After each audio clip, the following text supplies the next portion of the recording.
but it's creepy Christmas music. Welcome to the dungeon. Here we are. Yeah, that's about as all we're gonna get this week because it's only December 4th. So maybe we'll get some.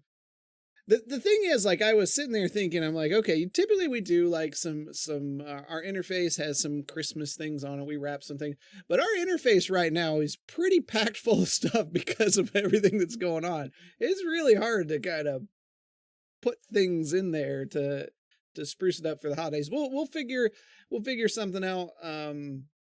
Merry Homeless. Hopefully Josie comes by because he was saying he come by twice the stream and he's like, I wonder how this D&D thing works out. And Monday we were like, we're not playing D&D tonight. So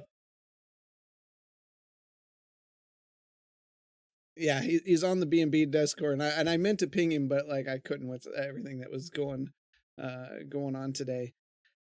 But welcome to the dungeon. A lot of stuff going on, a lot of busyness. Yeah, we're getting into the holiday season, like it or not. In most cases, not. So I got to spend probably an hour and a half last night trying to find that one bulb on the tree that's causing the whole strand not to work. I was pretty happy.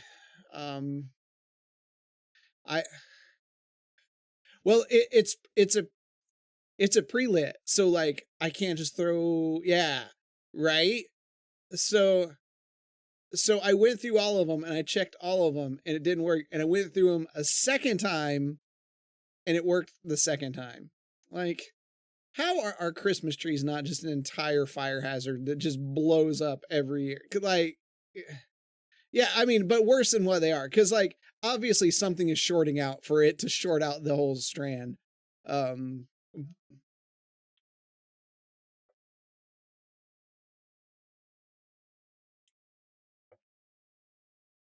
Yeah.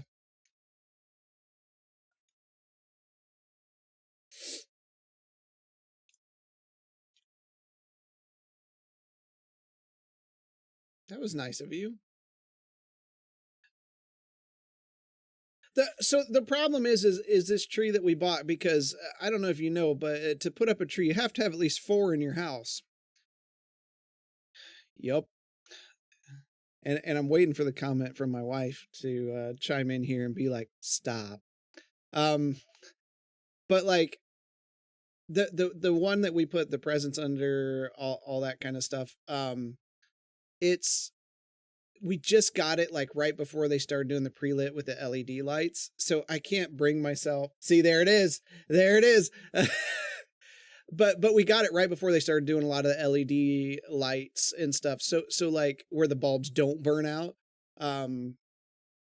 So I'm not buying another new tree unless she comes down here sometime and says, we're buying another new tree. Because that isn't a shopping adventure.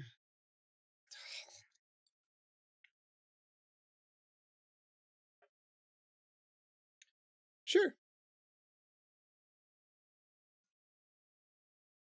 Oh, yeah.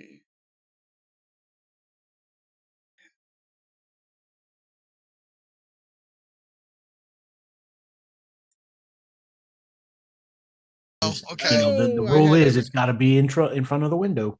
Ask any woman. White things don't stay white for very long. Nobody heard anybody. We've all just been talking to ourselves. They heard me, but they didn't hear them. Yeah, I'm really well. We missed a week, right? So the muscle memory is off. But you're fixed now. I just had to press a button.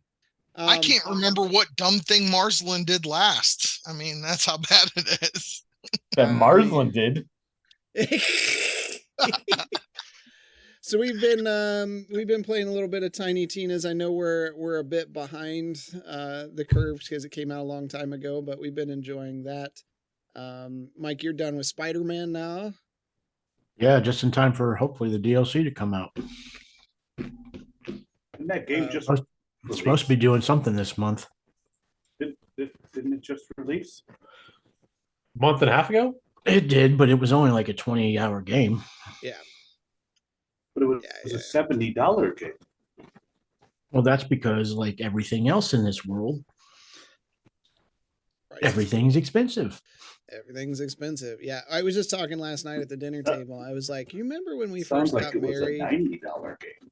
and like $100 of groceries was like an entire cart full heaping over the top, and now it's like 4 items. 4 or 5 items.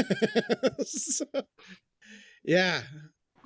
God save the youth, the people who are still trying to get themselves established and get a place to live. Yeah. So sliding into that, I didn't get a Haber video of the beer of the week this week. So check him out. He just put out a new, and I'm hoping it's going to be a series he does, just beer news. He's talking about a particular situation with Amonrath, whatever her name is. If you don't know what I'm talking about from me saying that in relation to beer, go watch his video. Yeah, there it is. Thanks, B&B. It is disgusting. And if you go watch his latest video in his beer news, it's one is hilarious, but two, you're going to be like, what? No, that's awful. So that's all you need to know. Yep. It's so gross. You would have thought like Fanboy Tone thought it up. But, and then, Fanboy Tone, I see it here, but like I looked for a card, I looked in Discord for a card, and I looked in our chat for a card, and I did not have a card. So you get this card. I don't think it's the one from last week. I looked everywhere I couldn't find it. So B&B this week, they did have to step out, last week. Due to some things, but they'll be back this week at 9 p.m. on Wednesday. We'll be with you. Yeah, I know it ain't. I know it's not it, but I couldn't find it. Yeah, it'll be there Wednesday at 9. So you don't want to miss that. They're going to be going over like Survivor's finale. They're going to be going over Dancing with the Stars finale. These are things you don't want to miss. It's pretty great. You know he's typing right now, just furiously. I mean, I was taking you seriously. I was like, when did B&B start doing that? Fanboy Tone's a huge Dancing with the Stars. No, actually, I should mention this. So this last hey, nice. Thanks for that community sub. He's gonna Godzilla -1 and Monarch. Monarch on Apple TV Plus has been great. Me and the wife just went through all the Godzilla movies, and so she could be up to date. And now we're starting Monarch. I've caught up on Monarch. They're doing a fantastic job on that show. So you did skip Godzilla 2000, right? That's not part of the MonsterVerse. Okay, I was just checking because man, that movie is so painful. Jamiroquai and. Huh? Matthew Broderick. Matthew Broderick.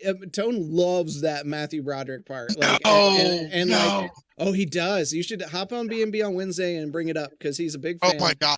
And he's also a big fan how like Godzilla like lays eggs and like the whole asexual thing. I'm sorry, Jeff. You're not getting healed anymore. What? You like that movie? I enjoyed that movie. Are you kidding? Yeah, I just watched it not too long ago. It's like, hey, let's take what worked about Jurassic Park and what worked about Godzilla, throw them both out, and then merge the shit that was left over together. That is Godzilla 2000. I enjoyed the 5 minutes where there was actually Godzilla. Right, exactly. Okay, but after that, the hour and 40 minutes or whatever was just like a bunch of humans running around. It's like Transformers. Not enough Transformers, too many humans. You got to give them props for their marketing campaign though, because there was like Taco Bell cups, there were McDonald's toys. They were massive. There was like an entire like star-studded soundtrack. Like that was some of the best stuff that came out of those.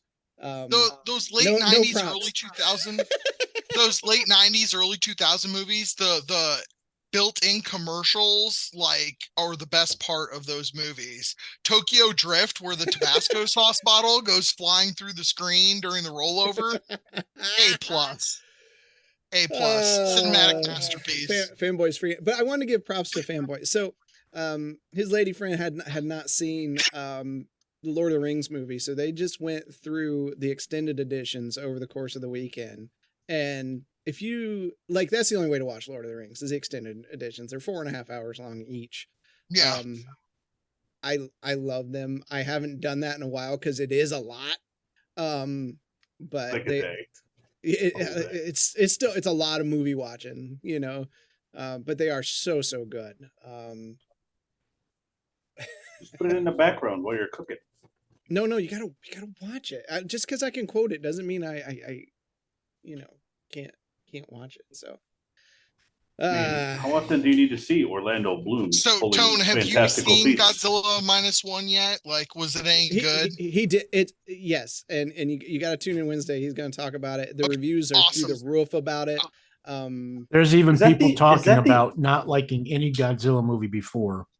They went into this with really lowest expectation and saying, "You have to see this movie." Awesome. Is that the name of the movie, Godzilla -1? Yes, we're seeing it either Tuesday or Thursday. Horrible name. What? It's not a great name, but well, it's actually from it's another contract. It's from a Japanese studio, so it's from overseas, and I'm sure it translates differently. Well, it probably translates something different and cool, but in English it's terrible. Okay. Yeah. I just want to point out real quick. I was thinking of the 1998 Godzilla, not Godzilla 2000. Okay. All right. I was thinking the New York one. But that's the one, right? Matt Broderick. Yeah, Matthew Broderick. That was the worm doctor, or the worm guys. Okay. Ferris Bueller's Day Off.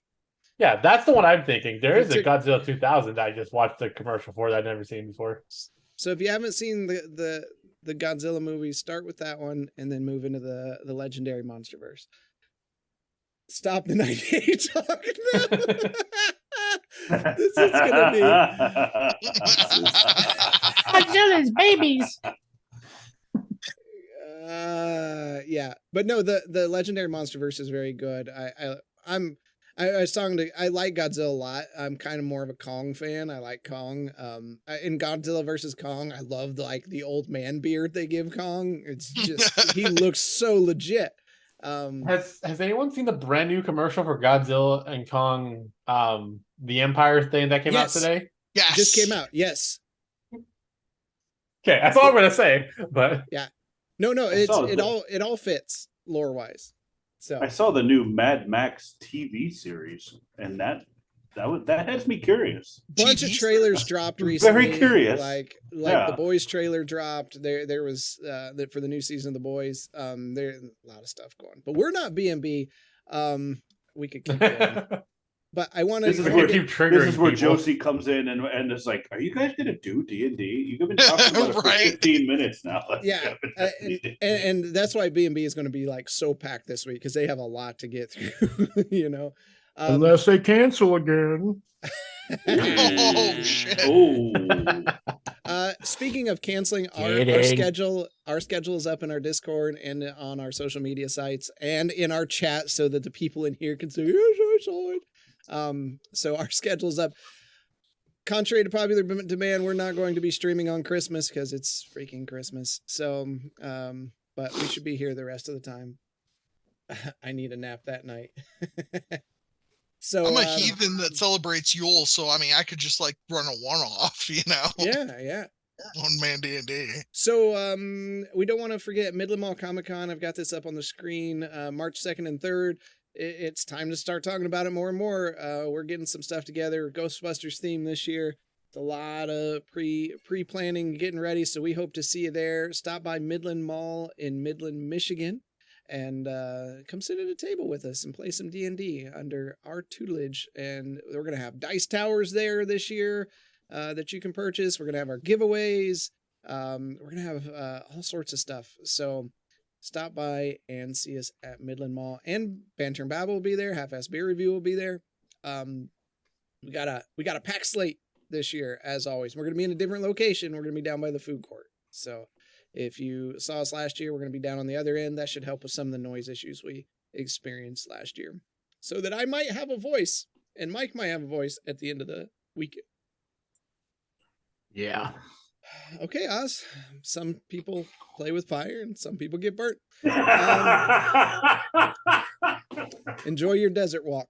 Oh, that wild magic table. I cannot wait for him to get on that freaking ship and never come back. Val Carnage says, go naked, painted green, and just say you're Slimer. Okay. Hey, never put it past the cosplay people. Watch out, he spits. You know, I know Fanboy Tone's on the Banter Babble account right now, and with what he just said, I thought about printing him out a dice tower because he didn't get one last year, but sorry, buddy, all out of filament. So, yeah. All right. Without further ado, let's get. We're here to play D&D.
My computer glitched and I couldn't get past the intro sequence.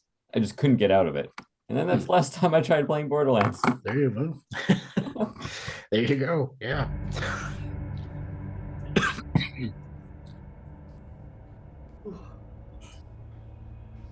For me, it's like you don't even have to think. It's one of those games I can just throw on and spend 2-3 hours. Yeah. I you know what? I really like playing multiplayer in it. It's quite fun doing multiplayer. Thank you. So, when we were last with you, the party had some run-ins around town, but prepared for the contest to be chosen to ask for a favor. After being selected with some events, they negotiated to pass through the gates into the upper plateau toward Tanis Semprum. Leaving the area that morning, they stand in the city square, and what would you like to do now? Oh, I thought we found people and we're getting ready to take off already. No, you had contacted your friend and he said, I'm busy right now. Bugger off. That was the night before the contest we won. No, said, I'm pretty sure no, you got a hold. He said to meet tomorrow after the contest. But I feel like we jumped through all this and we're already just traveling up.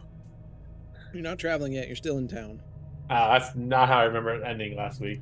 So I'm gonna, once we get done, we're gonna head to the Rock and Boulder or whatever it was called. Rock and Boulder. I don't have my thing up right now. Marsland, while we've got a minute, are you planning on finding your friend and taking him with us? Because I have possible issues with taking him with us. I can assure you he's great, trustworthy, but what problems do you have with him?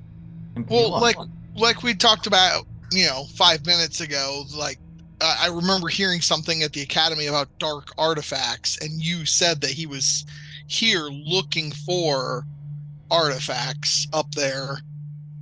I don't believe, has any malicious intent in finding artifacts, and if they do serve a dark purpose. I'm not sure if he's aware of that. He's just hoping to get in touch with the gods that seem to have been cut off. Aren't you looking for dark artifacts?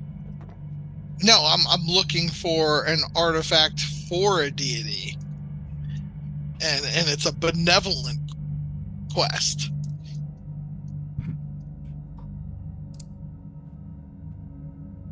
Yes. Well, dark artifacts, light artifacts, gray artifacts. Are we leaving? Does anybody else have a objection to me mentioning this to my friend? I haven't met your friend, right? None of us really keeps have. The bottle back at home. Then I have, No, you were with your parents when I have we no... just saw him. Yeah. Yeah.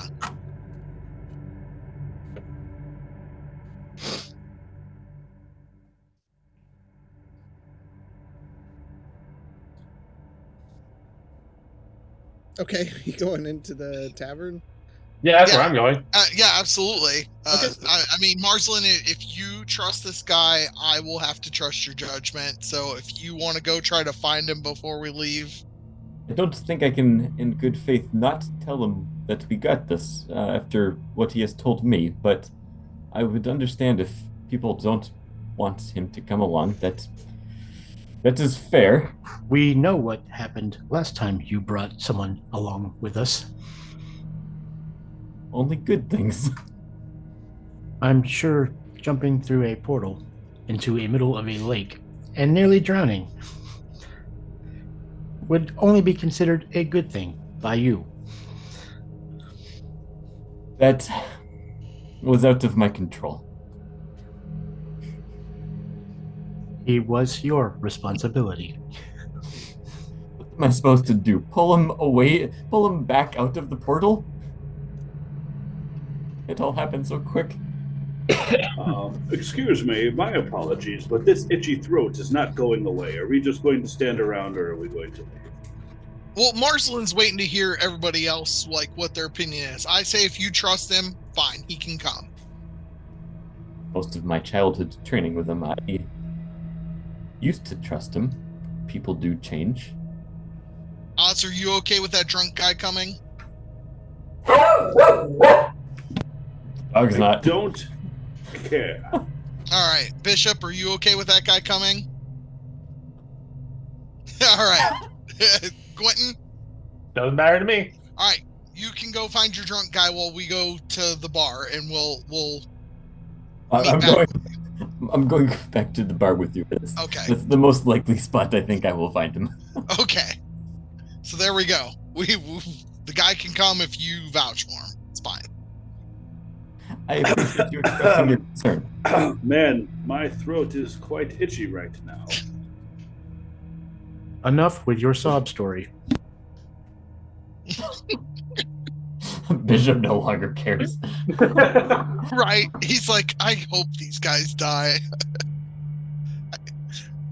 All right, you enter into the tavern. It's for a morning, it's the typical morning crowd. I'm keeping an eye out for Glav. You do not see him. I see Cole. You look around and you do see Cole and Nora sitting in the back corner. Cole looks a little rough, like he hasn't slept in a day or so. Man's been busy. I'll walk up over to him. Okay, as you're walking by, the bartender, hey, smelly blue one. Me? Yes, you. How can I help you? The old drunk told me to give you this. And he hands you over a scroll. Thank you. And I'll take it and look at it. Okay. I just sent you the contents. While you go through that, the rest of you, I'm guessing, heading over to see Cole. Yep. Hey, you look a little worse for wear's, Cole. It's been a long night. Hopefully it's been a decent long night. I think it worked out right for you. But I got good news. We have full permission from the king to go to Tanis Simbram. Oh, do ya? What's that sassy comment for? Nora pipes up.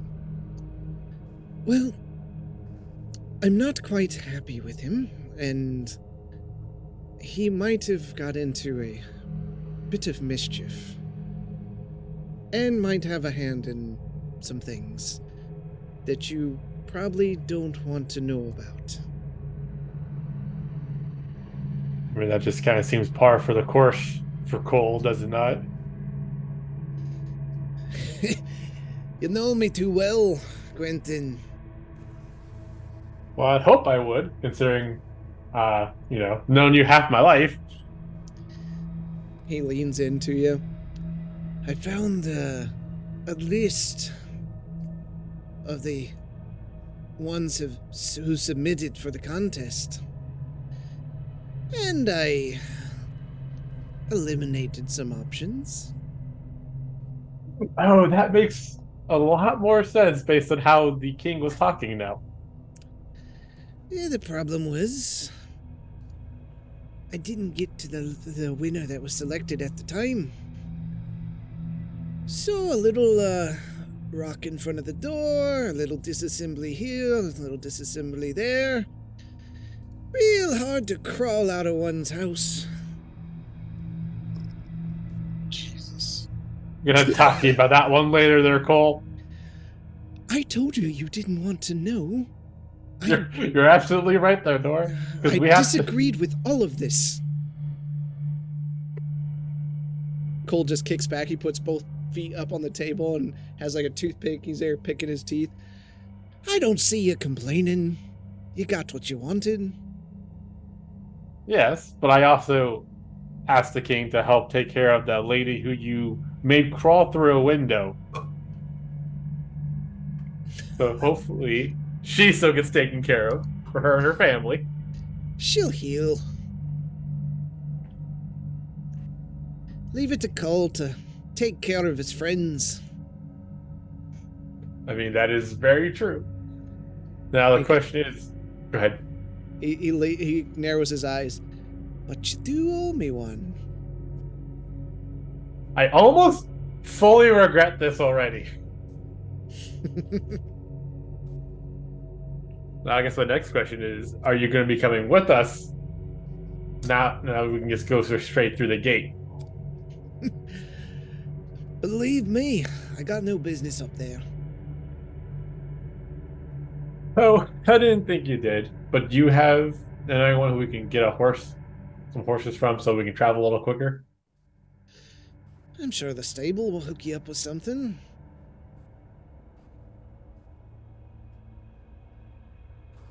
Hopefully they have a wagon to help carry my friend here. Enough horses to haul him. Camel. Well, they do have camels. If you're going to be out in the desert for a while, you know they do better than a horse. They do? And we don't know how long we're going to be there.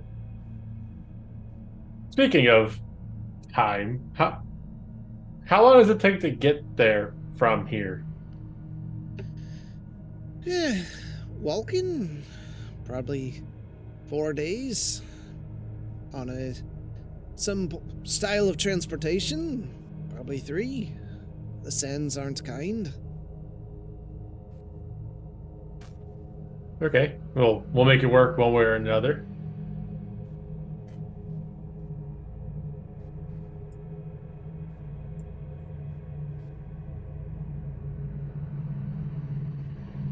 However, I definitely think at least they're starting to pay you back. I owe you a round. And I'll order some ale for him. Now that's what I'm talking about. That'll go down easy. You should be thrown in jail. You shouldn't be rewarding him, Quentin. Mm-hmm. I know I shouldn't, but considering our time on this earth could be limited right now, I need to do everything I can to make sure my friends are safe. By the time you get back, his time on Earth may be limited. Oh, he's got you watching his back. Oh, I'll watch it all right. We really should be heading out. I agree. As we can start heading towards the stables now, if you guys have everything. There's nothing I need on the ship. Nope. Everything I own's on my back. Did Stoutjaw give me the letter? Who gave me the letter? The scroll. Yeah, Stoutjaw, the owner and proprietor. Okay. Is he still around? Yeah. He's just standing there. Okay. I'm gonna go up to him. I have a random question for you. Where do I find the best dress shop in town? He just looks at you with a puzzled look. Across town. West side. Should be able to find something that fits you. And he reaches down and he pulls out a small wooden box and sets it up. Hope you find the dress you're looking for. Did he set this on the table? Yeah, just on the bar in front of you. Without touching it, I'm going to just lower my head down to it and examine it. It's a wooden box. Okay, I'll pick it up and open it. Inside, you see an amulet there with attached to a gold chain. It's just kind of been thrown into the box. I'll nod. Thank you. I'm sure this shop has the finest garments in town. He just snickers at you. Whatever. First for perfume, now dresses. God, he's going to slow us down with just the weirdest requests every time. Well, Justinian, I guess it is your lucky day. My friend is booked passage back to Kendor's Keep, so I don't think we'll have to worry about him joining along with us. Okay, then I guess to the stables we go. Let's go. I'll give Cole and Nora a hug and say, I'll see you guys soon, and take off. Take care of yourself, Quentin. Come back. We'll need a pallbearer at his funeral. Oh, I fully plan on coming back, and I plan on taking care of these numbnuts. Which numbnuts are you talking about? Everyone behind me right now. Okay. I have many bolts and nuts. None have ever been referred to as a numbnut. Have they been kicked? I don't think that's a problem Not he has. that I know. And I was going to start heading towards the stables. Okay, the stables are on the north side of town. How far? Marvin, do you need to go to this dress shop you're talking about?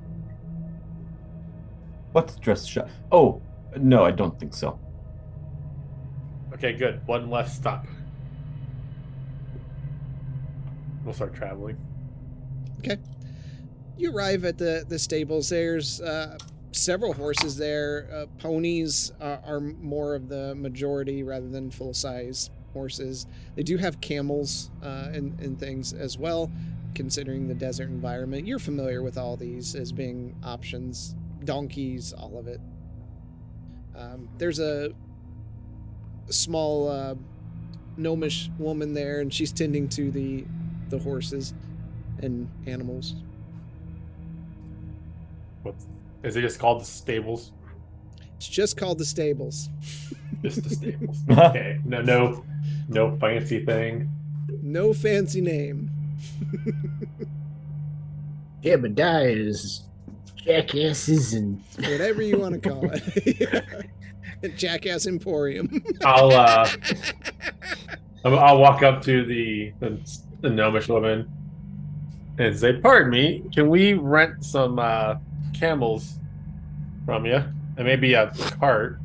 Oh, I'd be happy to help you with. What do you? A cart? A cart? Yeah, I can do a cart. Yeah. What, you want horses? Ooh, where are you going? We're going north into the desert, which is why I asked for camels. Okay. We've got camels. We've got camels. We've got carts. It is a little rough on the camels, just so you know, to pull a cart through the sand, but it's something they're familiar with. Do you have anything more stout than a camel that is more suited for that environment?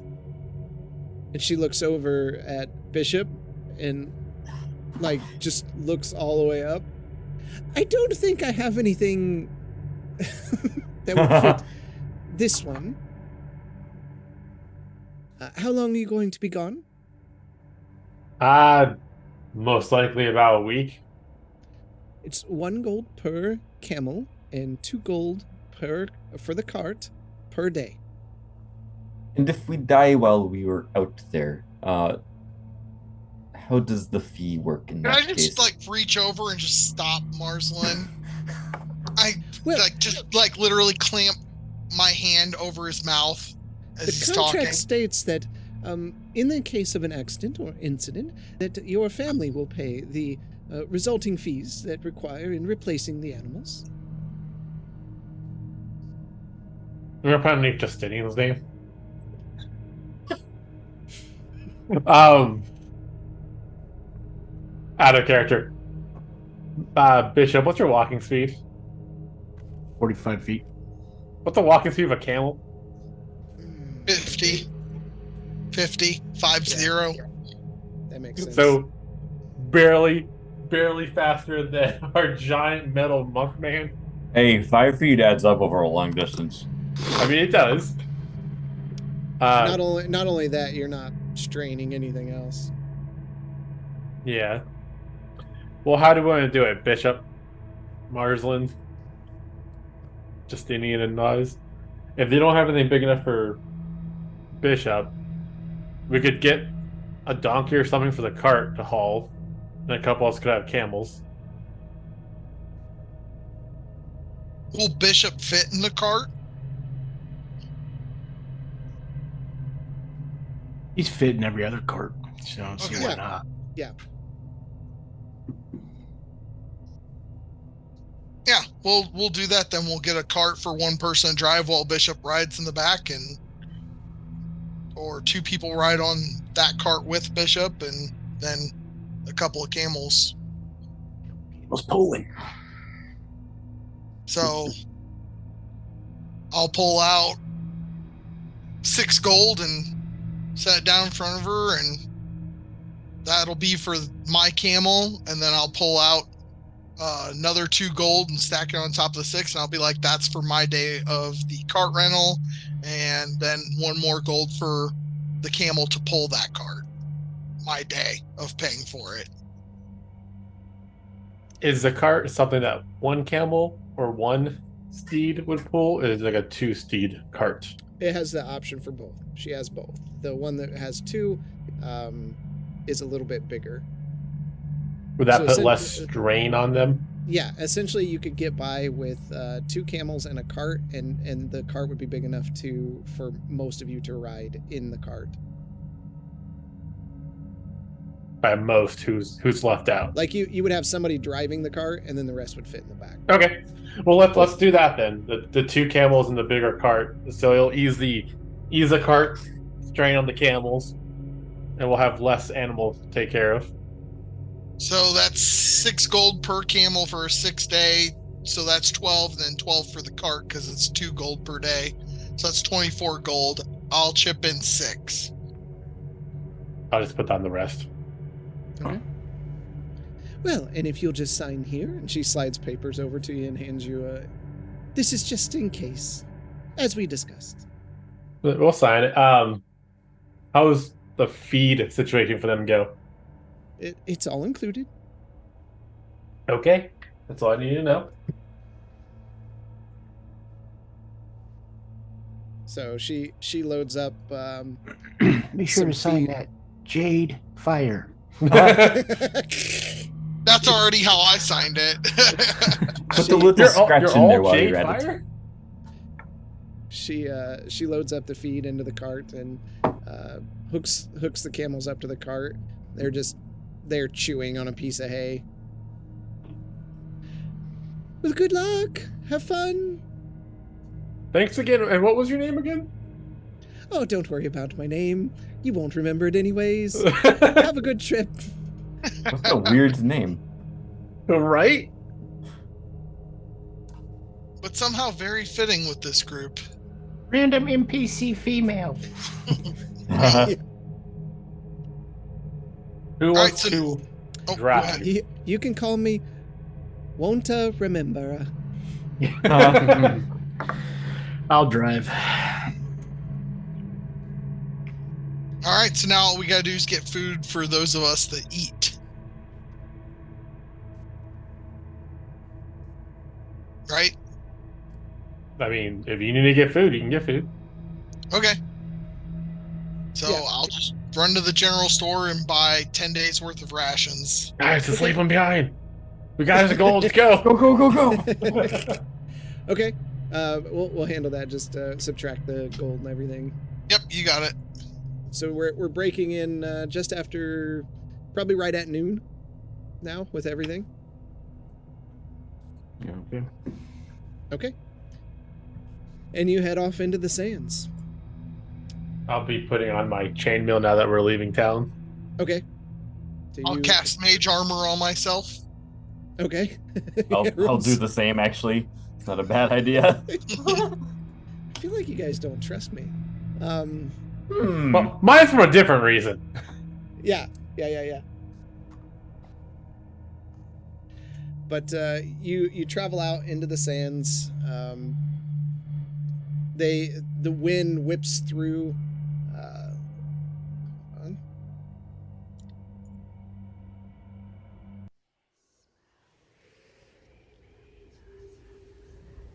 Can you all hear that? Yes. The lightning. The sound of Marzen dying. Of books burning. You hear the wind whip through as you ride as long as you can. A light chill fills the air as the sun sets and night sets in. And you've traveled pretty far at this point. What would you like to do? Well, we should either keep traveling for a little bit longer or stop and rest up. I feel like it's important to rest the animals.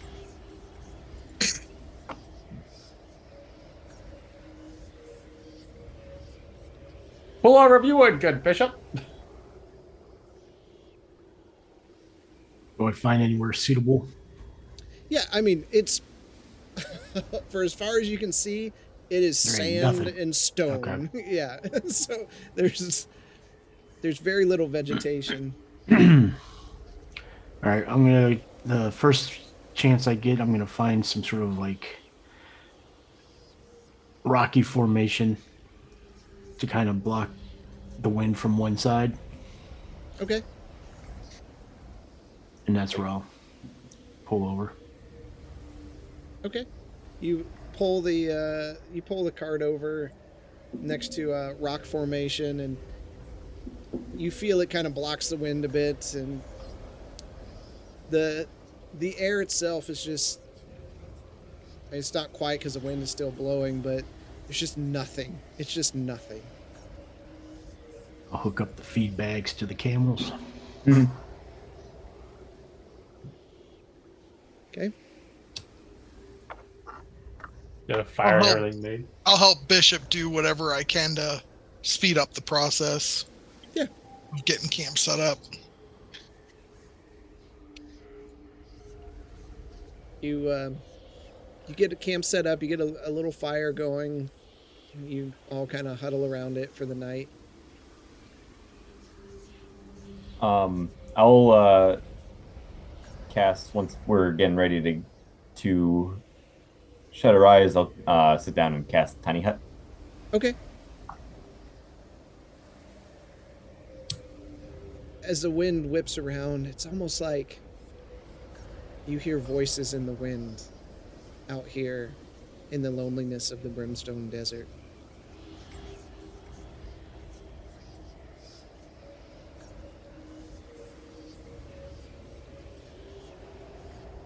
But as you settle in, Marsland casts his tiny hut, and what's the inside look like this time? What does the inside look like? Nice Persian rugs, the ornate, a Coca-Cola table in the center of it, and obviously bookshelves around the edge, red velvety curtains. With a Coca-Cola table that fits just perfectly. Hey. Right. All right. Only we're the ones that can mess up names. Anything you guys want to do before you rest? I will sit down and cast Identify on the amulet. Okay. Let me get that for you. It's the first new item we've had in 2 months. It's not from lack of trying. What are you saying? Stuff's been out there. You know, it's inside the shark's bellies or the rock's nest. The dragon's hoard.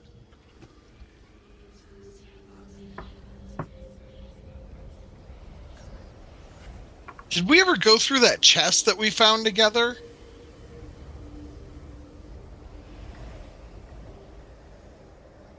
When we were down and we fought the scorpion things, the scorpion creatures, the first time I ever met the party, there was a chest full of gold in the center of the room, which is what triggered all those things to come down. Because I thought it was just a mimic. Yeah, it was just gold. And we already split that up. Okay. Mm-hmm. I'm just gonna, go to bed after coughing fits. Okay. Anybody else? I'm just gonna pull out the hilt and see if I can get any sort of feeling, because I'm in the desert, part of the blade's supposed to be lost to the desert, kind of commune with Ferondis through the hilt of the blade before I go to sleep. Roll a D100. He wants to use the hilt as a finding hilt. Not necessarily, but I mean, at least stay kind of like a water stake. That's what I was thinking. I just couldn't think what it was called. Is what you're looking for. Yeah. Yeah, there you go. 12. You don't really get anything from it. Okay.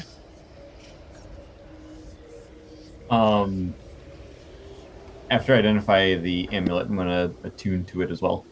Okay. All right, everyone else resting? Absolutely. I'll take first watch. I don't think we really need to take watch in here. Somebody should watch the animals. Doesn't hurt to keep watch. Yeah. Someone should watch our camels that we have to pay for.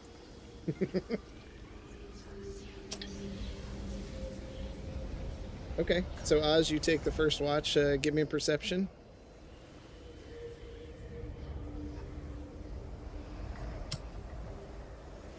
No, why are you slow, dice? Mm-hmm. Slow again. No, I'm streaming anime and I had to turn off my video acceleration. 13. Yeah, you see a lot of sand. And A lot of sand. The camels are fine. They're doing their thing. They're laying down. Nothing has alerted them. Watch out, they spit.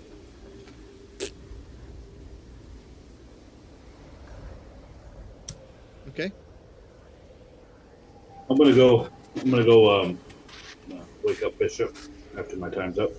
Okay. But beforehand, before I wake up Bishop, I will pull out the sending stone, and I will send a message to Colton. Okay. We have left Governor's Den and are heading to Tanis Semprum. No need to reply back. Wonderful. Bring me a souvenir. Damn it! I said no need.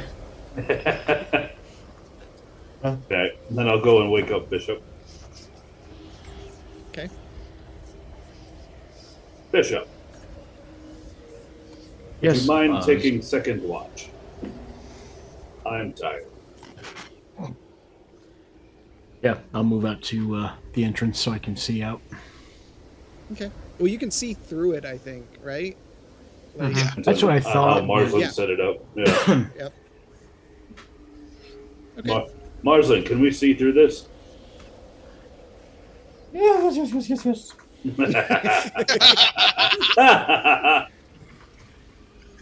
All right, and I'll just go over there and meditate. Okay. Bishop, roll up your perception.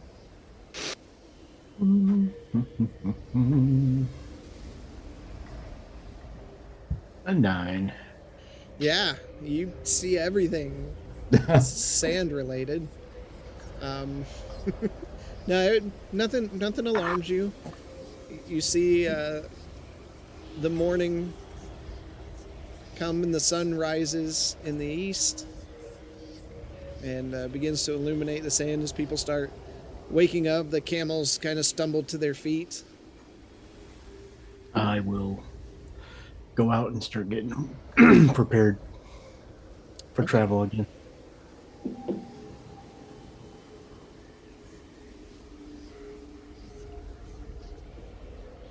Okay, hold on a second. All right. Anyone doing anything? Or everybody just kind of loading up, stomping out, and going? Well, as worried as Oz is about how bad he's getting with Mirren's kiss, I'm just gonna haul butt for him.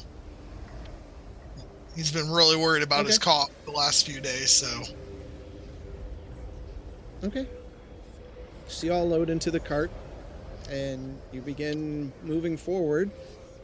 Gwynton, you're kind of aware of where this is located, and there's a semi-trail. It's not a trail, but it's kind of there, leading northward. As you get, the day passes, it gets about noon. In the distance, you see this massive plateau reaching hundreds of feet into the air before you, and as you get closer, you see these giant stone pillars rising up, arching over, and there's like a big metal gate closed, and a demon-like gargoyle with its wings spread out, perched above the gate, looking down with a gaze. You can almost see like red glowing in its eyes from the sun reflecting off something there. Then on the ground before it, you see several pillars placed out in front. One central in front of the gate, maybe 60 to 70 feet, and then others along the side going back. Have I seen this before, or is my first time seeing it? This is your first time seeing it. Okay. Man, they really did a good job building this. And that's exactly what we got to get through. Is that the gate? That is the gate to get through to Plateau to get to Tanis. You can see how it's not easy to get through with all the towering cliffs around it without a key. Luckily, you have one of those. Just so handy dandy.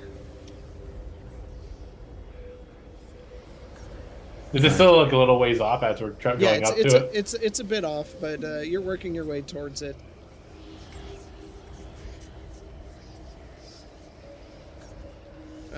As you get closer, you see the pillars off to the side. inside of those, probably 30 feet, are small pillars with these like little orbs, almost marble size on each one, and there's maybe 6 or 8 of them lying down, kind of almost like an inner set of columns going toward the gate. So you have the outer set of columns, and you have the inner set of columns, and then you have like a stone walkway down the center up to the gate. And the column like right before you is a bit larger than the other ones, but the other ones are all smaller. Are there plaques or anything on any of them? Nope. Okay. I'm just going to keep an eye on the little orbs to see if they light up or anything as we go past them. Okay. So you're at the first pillar. Actually, there is a plaque on that one. Sorry. I had to look at my notes. I had to scroll down. Gosh, doesn't even know his notes. So many. So many. I mean, we don't know our notes. I mean, these notes are happening on page 108. What page are we on? What does the plaque say? It says, the cursed gates of Maknethlon. Yeah, you're gonna have to. I'm putting it in there. Right. Can I roll an Arcana The check? cursed gates of Mucky Muck. Heard anything about this? Yeah, you can do it. You're doing an Arcana on the pillar? Yeah. Okay.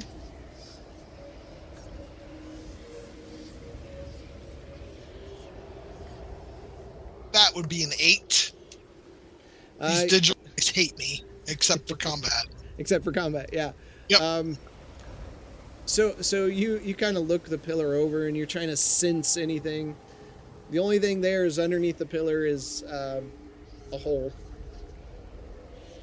Like the size of a key? Might be. Can I inspect the hole closer? It's a hole. It's roundish, kind of square on the bottom part of the circle itself. What's a key look like? Nobody really asked. Right? Let's ask that. It looks like a key. It looks like a normal key, but it's big. It's a big key. I think it's massive. Why don't you try to stick your key in there? Is the key bigger than the weird hole that we're looking at? No. Okay. So it's the same size. Yeah, it looks like it might fit. Hey, I'll try putting the key in the hole and try turning it. And that's how the key gets lost forever, and we have to break the gates down. You turn the key, and as you do, it clicks, and you hear, and all the pillars with the small orb on top, a small field goes, and then you see the gates.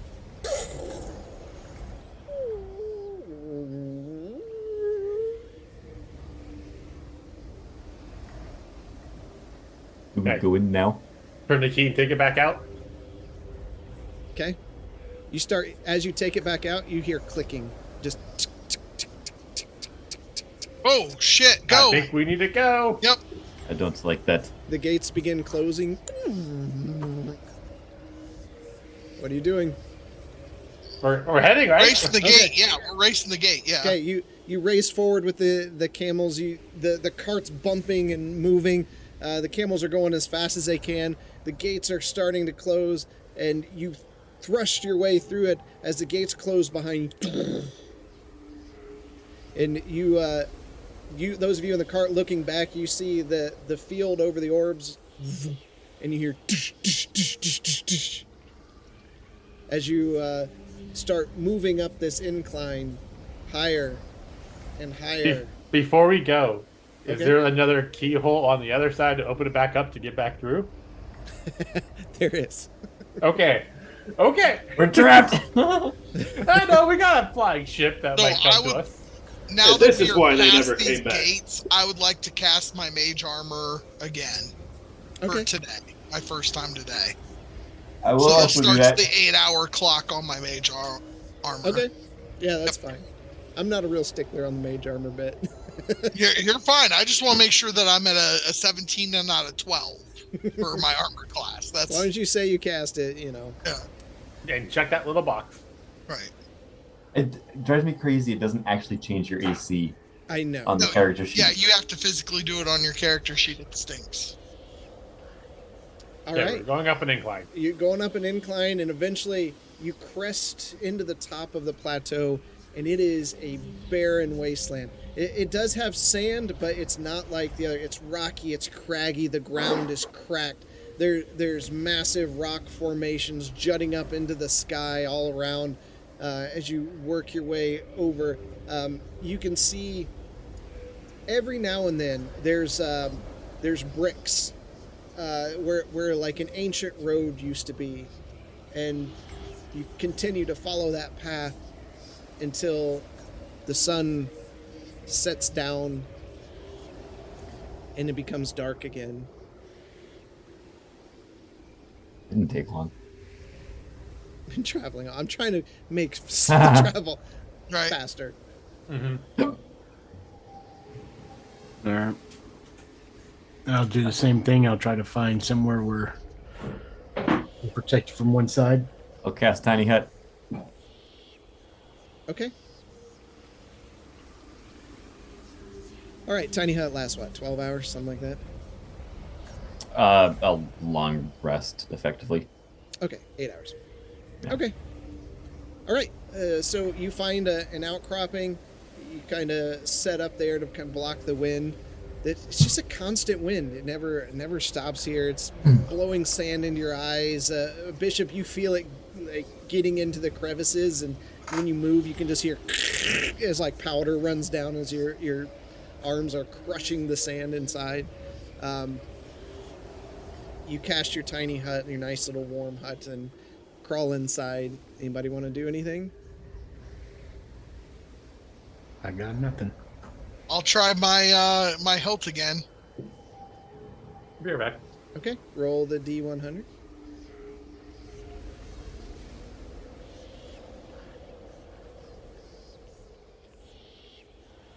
$46 this time. You hold on to it, and you think you feel it like pulse just for a second, like a phantom vibration on your phone in your pocket. Right. But you're not sure. Okay.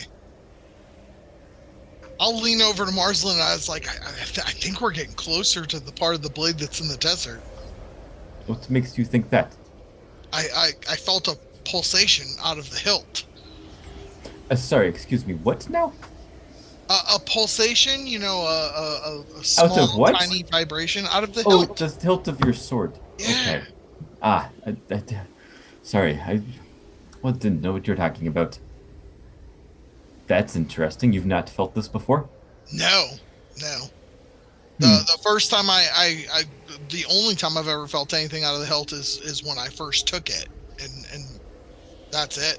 Can you make Absolutely it do it again? not a dark artifact. Well, like I said, Oz, I mean, I believe that the god that I'm serving is a benevolent god, and it's his blade, forged for his champion, who I'm hoping to one day meet when I put the sword back together and present it back to Ferrandis, you know.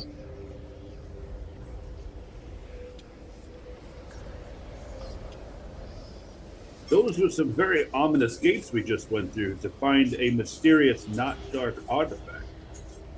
Well, we're not here to find the artifact. That's kind of like my side, you know, hope is that the blade is here. We're here for the cure. Trust me, I haven't lost sight of what's more important here. Good. Because it came at great cost. Not bitter. But now that I think about it, I would be a hero at the academy if I came back with those artifacts. Oh, could you imagine me walking through the door and presenting them? Do you trust everyone at the academy to hand over, you know, powerful ancient magics to them. Do you not trust the Academy? I've been there twice. And the first time I was there, they offered me 600,000 gold for this hilt.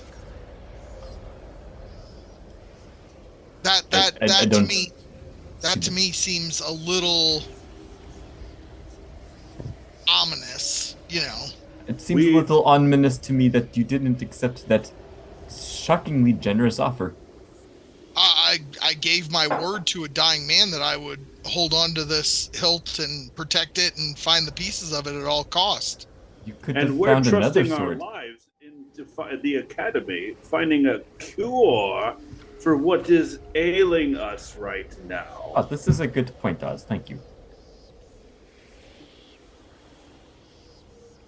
I'm just saying. Would you hand over a powerful weapon to the Academy? I saw many powerful weapons at the Academy. Right. Would you hand them one more? They seemed pretty responsible with them while I was there. They didn't use them on me. Well, all I know is like were they gnolls or they were gnolls, right? Jade Fire's people that captured us. Tabaxis. Okay. I mean, the Tabaxis didn't seem to think that the Academy was altruistic. I cannot. They live in the forest. Tabaxi.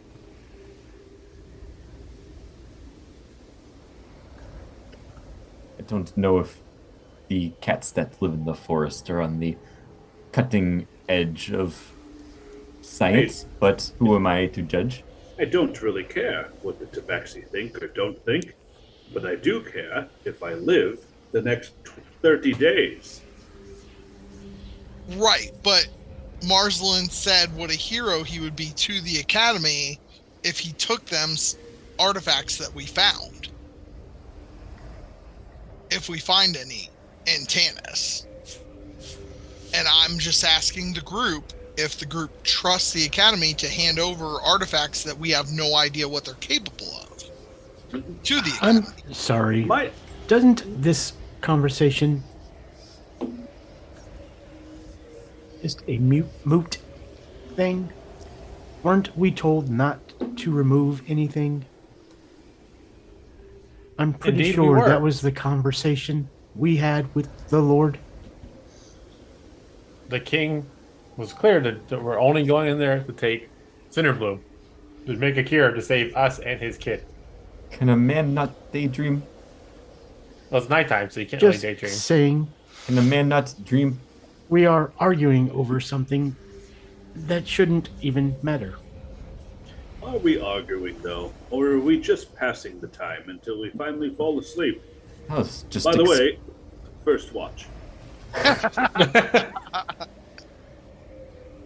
Just expressing the whimsical dream of being a champion at the Academy, but if the Lord... Lawson, you have always sought favor at the Academy. Nothing has changed since then.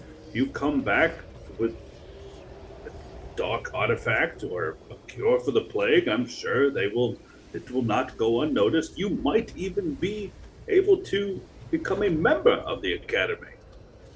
Well, are we not considered members with the tattoo? Or guests? I'm pretty sure that means you're an intern. You're an unpaid. We are tolerated, I believe, is what the term is.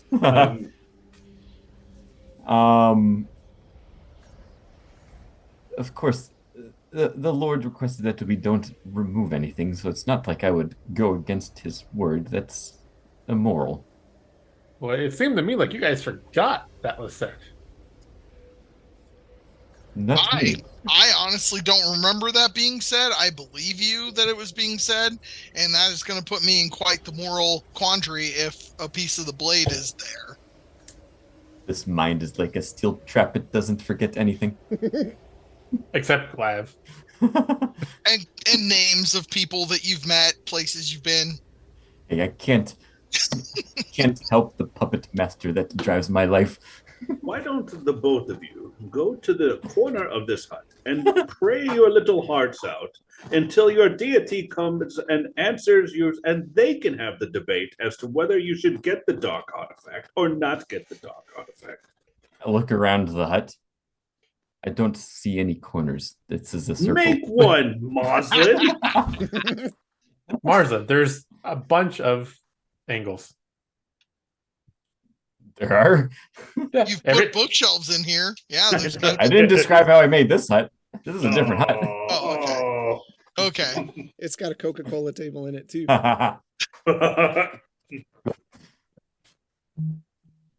Let me pull up my Pit Boy. Nuka-Cola. Got one. All right. Anything else? No. Yeah, I'm gonna retire to the arc of the tent. The corner of the tent is where he's going. And in my shared boredom, I'm going to be digging through my bag and checking what I have, and then I'm gonna pull out a bag of 7 beans that had drifted to the bottom of my bag and cast Identify. By the way, who has the dice? Cast Identify on them? I do. Gosh, that look Okay. concerns me. Yeah, I Does put that DM bag in my remember what bag. these are? I Okay. remember. I have notes.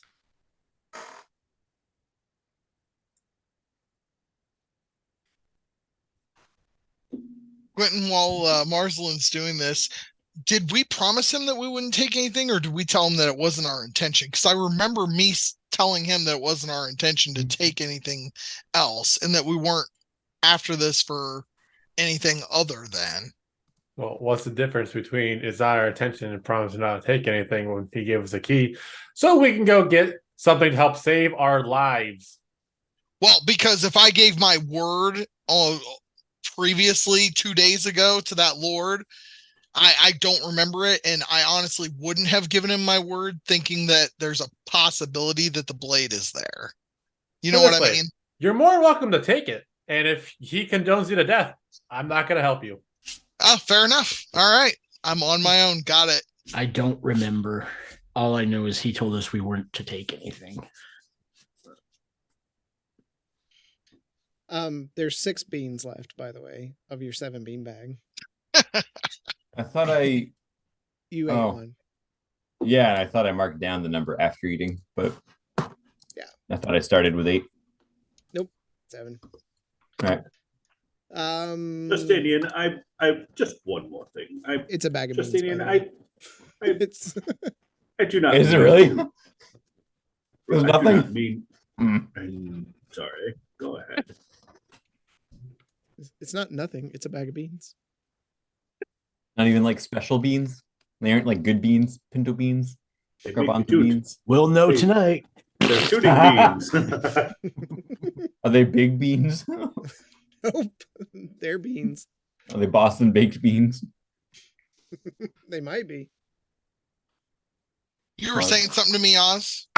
I was. I don't mean you any ill will. I just mean to get this cure and be done with it. Absolutely. And everything else is rather secondary, and I don't really care. Because Absolutely. if I have a dark artifact while I'm dead, it doesn't do me any good. But if I have a dark artifact while I'm alive after I found the cure, then we can deal with the consequences. We're all in agreement on that one. Yes. Yes. I see the beans. I see the bag of beans. Saw a screenshot pop up. We're going to wake up and Marslin's going to just have a bean sprout shooting out of him. I didn't need another one. All right. Anything else before you rest for the evening? Nope. I'm ready for bed. All right. So you sleep for the evening. Is anybody keeping watch? Yes, I am keeping watch. There is my perception roll. Great. You don't see anything because it's a plateau. There's really not a lot to see.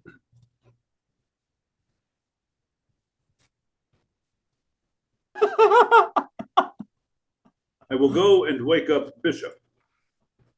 Bishop. It's a plateau, and there's nothing to see, but we should stand watch in case something does come about. Was I lying, So- Mars? Keep an eye on the livestock. Got it. Yes. Oh gosh. Good night, Bishop. Good night. Wait, Oh, is crap. the I sent you some messages. is the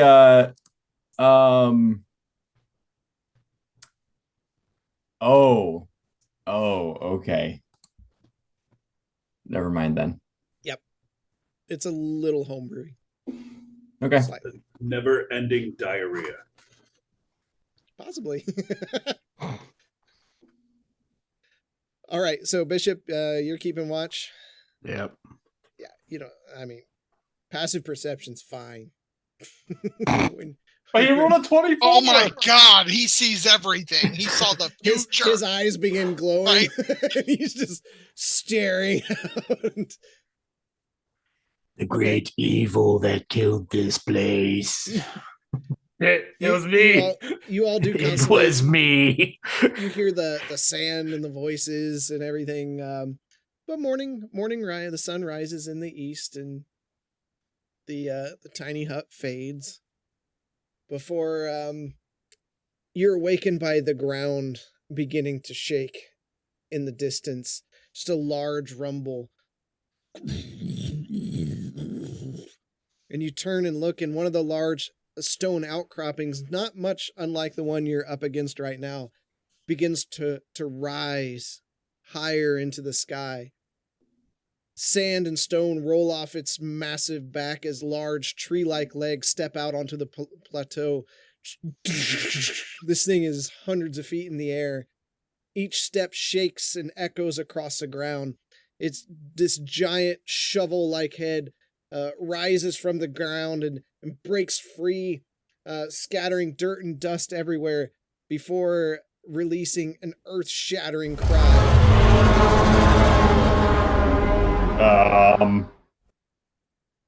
And 1 second. And that's why others don't come back. Hold on. Its legs begin thundering forward. I need you all to make a dexterity saving throw. Oh no. 18. 6. Whoa. Okay. So Marsland, you fall down. You just fall flat onto your back. As this creature, it thrusts its head into the ground. Sand and stone start carving out. You see these large insect-like creatures begin piling out on top of its head as it thrusts its head into the air, throwing them into the air before this gaping maw comes opening up, and they all just fall down into its mouth, and you can hear their screams as it crunches down on top of them. It stops and turns, and it looks toward all of you. It lumbers forward towards you. Its head leans down. It's probably 30, 40 feet from you. You just hear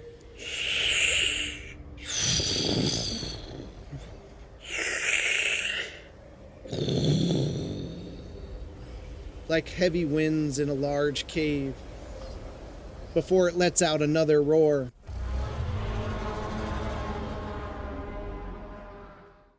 Why is a closer roar quieter than the further roar? Because I didn't adjust the volume. There's two of them. I'm not immersed. And you feel as it yells out, you feel the wind blow against you as it slams its head to the other side and just walks away. The ground I think shaking. it's friendly. And it slowly disappears over the horizon, and after 15 minutes or so, you no longer feel the vibrations in your feet. That's what How I the call camels out. doing? King Cuddle just redeemed chaos for when that Oh no. needs to happen. That's stored up like a buffer. Oh no. What is chaos? He gets a nat 20 on an attack. Yeah, saving that's throw. the anti-Quinton. Life is anti-Gwynton. Yeah. All right. How are the camels? They're scared, but they're there. I might need to change out of my now brown pants, guys. Give me a second. You wore the wrong pants today. Animal handling. Try to calm them down. Okay, roll it up. Guidance. +4. Well, plus a D4. D4, yep. 1. Hey, Yeah. one is all you can need sometimes. 15. Okay. You're able to calm them down. They had this like crazy eye look in them. They're kind of looking around, their heads jutting around. But you go over there and you calm them down, and they kind of nuzzle up against you and spit on the ground. But they seem in a good state right now.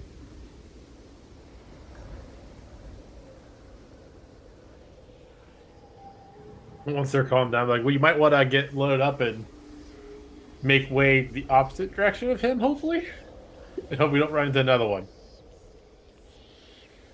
Yeah, well, he went off in... What direction did he head off? He went off to the west. No, You're we're still heading heading north. Northwest. Yep. Either way, we need to go that way, so... I'm going to go ahead and cast Mage Armor on myself. Same. Okay. Right. Loading up into Start. the cart. Yep. All right. You begin traveling further and further. You go. The day goes. The night begins to fall. As night falls, in the distance you see a large wall surrounding an even higher plateau. As you get closer to the wall, you can see that the stone is given away to time and battle, and the wall just stands in disrepair. There's sections missing. There's beams showing the gates, doors have fallen down inside countless ages ago. Pillars of once a great location lay scattered over the landscape, and you can, as you get closer in the night, you with dark vision can see the scorch marks on the wall, arrows still stuck there, the feathers mostly gone, as you stand at the gates of Tanis Simprum. And that's where we're going to not end tonight. We're ending an hour and a half Like, early. what? Yeah. Now we're going to go back talking about Godzilla 2000 being the best Godzilla movie ever made. Oh my goodness. Okay. I've never heard somebody be so wrong about something before. Okay. No, do you not hear yourself talk very often then? Oh, no, not at all. Jeez. All right. It's nighttime. It's dark. I can see that. It Yeah, you is can dark tell. on this map. It is very dark. Hold on. Did we see, just to make sure, did we see any, hey, I see stuff on my side. Yeah. When you click in. We see any cinder blooms at all on our travels? No, there were no flowers.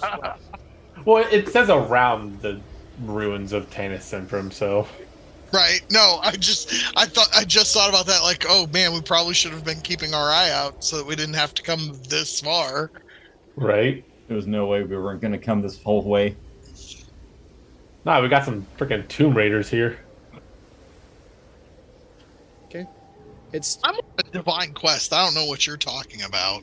It's dark, so and you're I'll- just inside. I'll pull out Lightbringer and activate its effect. Okay. Second, I have to find where that is. It's like 30 feet and then 30 feet. I got it. It's been a bit. No, you're good. I'll also touch the top of my staff so that it starts emitting light. Okay. There. Who doesn't have dark vision in our party? Me. I think just me. And Bishop you're has also... makeshift dark vision. Yes, I do. Why is that not showing?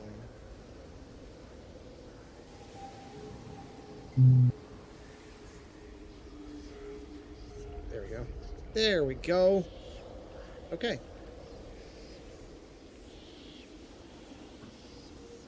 Hold on. Stepping inside the walls, you just see a history of destruction. Things are destroyed. The buildings are destroyed. Fallen pillars, and another set of massive doors broken ahead of you. What do you want to do? Do we hear anything? Any movement? Nope.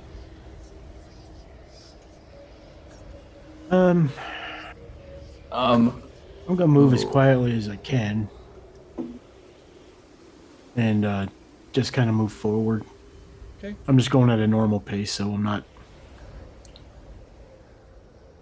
Yeah, I'd also like to be as stealthy as possible as we move through here. I'll try to stick close to Bishop. I'm gonna just cast detect magic and just concentrate on that as we walk through. See if Okay. anything alerts me. All right. You're moving stealthily. You're moving up. Oh, Oz, what are you doing? Great. I'm wanted to make sure the mic was on. Thank you. I'm gonna actually get in front with Bishop Okay. and start keeping pace, walking forward. As you two walk forward, you hear, "Leave this place. You are not welcome here." As three ethereal spirits manifest in front of you, they look like they may have been dwarven in a past life. Their distended jaws hang and sway back and forth as they float above you. "None shall pass beyond the halls of Tanis Simprum. This place is a grave for those who were and those who wish to enter." I do not wish to disturb any spirits residing here, but unfortunately, the one item that we need tends to grow here. It is Cinderbloom. We're looking for a plant and none of your artifacts. I will be as respectful as possible. They all, almost in unison, stick a bony finger out, and you see the finger slowly creep up, pointing toward the entrance you just passed through. "Leave this place, mortal." Many dwarven lives will be lost if we do not find this herb. "This is the resting place of the people of Tanis Simprum. Let us rest in peace." Can I pray for them souls to move on? You have like divine favor or something like that? No, do it. The correct answer is yeah. That is, yeah. By the way, the mage armor folks, you do need to roll the D100 because it is a vocal spell. Oh, now we have to roll it. Yeah, sorry. Well, you've had to the entire time, since You about had 2 to the weeks whole ago. time. Cuddles just redeemed Call Down the Light. 72. Okay. I don't know what that is. Ooh, 17.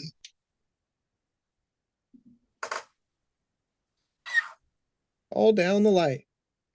Beacon of light between the party members that lasts for 10 minutes. Only one light can be on the board at any time. It was like 10 minutes ago. Sorry. Yep. I'll get that on there. Wait, what is it? It basically makes a light pillar for everyone so we know where everyone is and we can see around. Oh, okay. Yeah. Sorry, I missed it. I was in and out of several windows. I don't see anything like divine favor on my side. Roll a D100. Oh.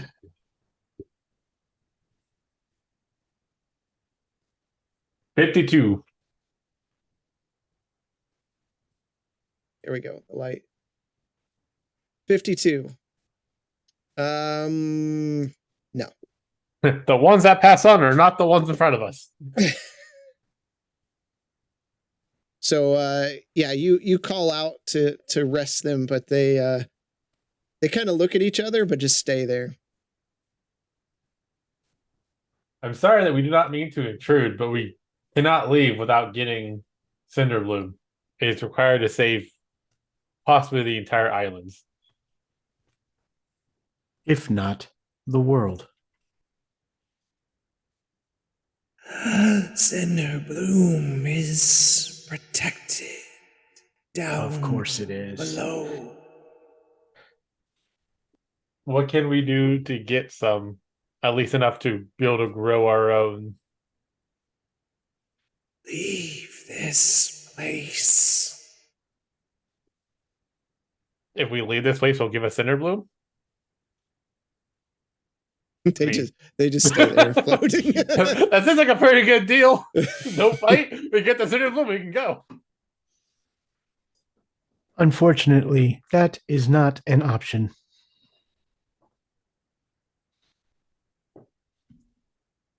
They just stay there. I would prefer to not fight you guys, as you guys were once brethren to my ancestors. This be a decoy, and they won't actually do something if we move forward. Move forward and find out. I'll first. Continue to move forward. Okay.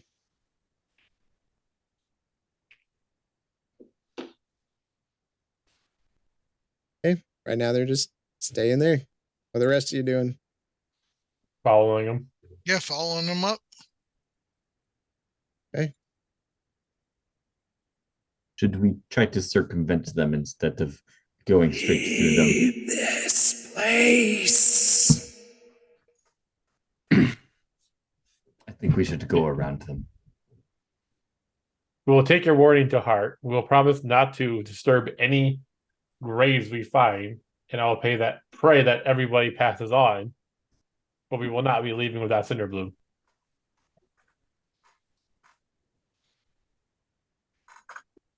What do you want to do? I'm going to try to walk past it. Okay. Everybody else? Nothing happens when Bishop goes by? Nope. Huh. Oh, cautiously, just like slowly step, looking at them. Another step, looking at them. The dwarf behind the curtain. Their heads turn as you pass, and you can see the jaws swinging back and forth as their eyes just follow you. Being very careful not to touch them, and I'll continue past with Bishop. Okay. Yeah. Justinian right behind. Walking. Yep. I imagine Oz is walking. Yep. What is the white blob that's coming with us? Is that the camel? It's a stream token. Yeah. Okay. Echo. He's going to talk in an ethereal voice, Oh, and he starts talking normal. Yeah. You were warned. Oh no! I thank you for the warning. Roll for initiative. There it is.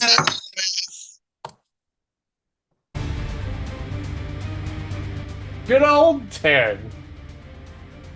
You know that 20. You know what that means? I am hopefully not the first person who gets nat 20 against them tonight. Okay, hold on. I didn't have that one up.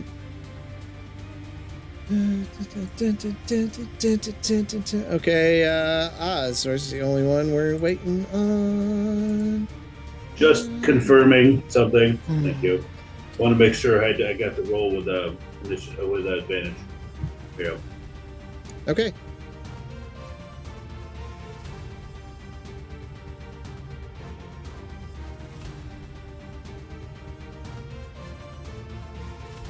All right, Justinian, you are up. All right, I'd like to bonus action hex the one on the outside that I'm standing next to. Okay. Not the one in the middle, but the one on the outside. Okay. Yep. You need a D100 for that, correct? Yep.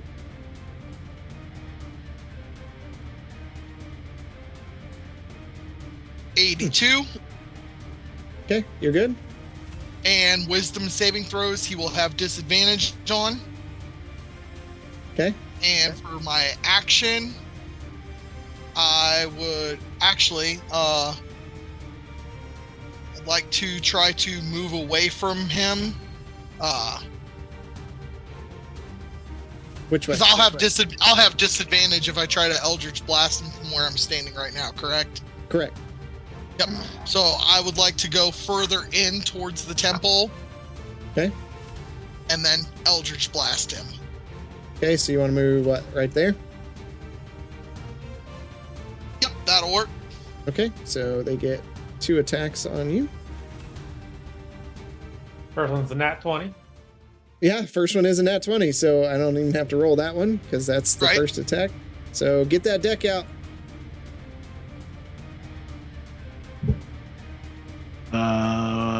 You have disadvantage on your next melee attack. Sweet. Okay. And let's roll up the damage. 7 points of necrotic damage. Okay. From the first one. Well, that was damage if it hits. It does not hit. Okay. All right. 2 Eldritch Blast on the one I hexed. All right. Roll up your D100. Oh, so it's for every time I cast in a turn, even if I've already passed it once in the turn? Okay. Yep, for each individual spell, because the wording's different. 91? You're good. All right. First Eldritch Blast going at him is an 18 to hit. That hits. Second bolt is a 23 to hit. That hits. He'll take 14 damage from the first bolt, force damage, and he will take 11 force damage from the second bolt. So all right. 25 damage altogether. And that is my turn. Okay. Justinian reaches out and curses the one in a strange tongue and runs forward. As they swipe at him, jumps backwards, turns around, releases 2 bolts, slamming into the spiritual creature. First one's going to go. It's going to attack Marsland. What's your AC now? What does mage armor adds 5? Oh,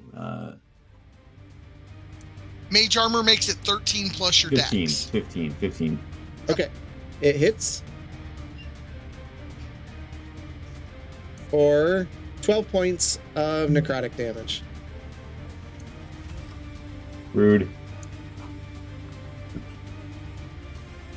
Okay. The second one is going to release this horrifying scream. You just, all of your ears just begin hurting. All of you need to make a Constitution saving throw.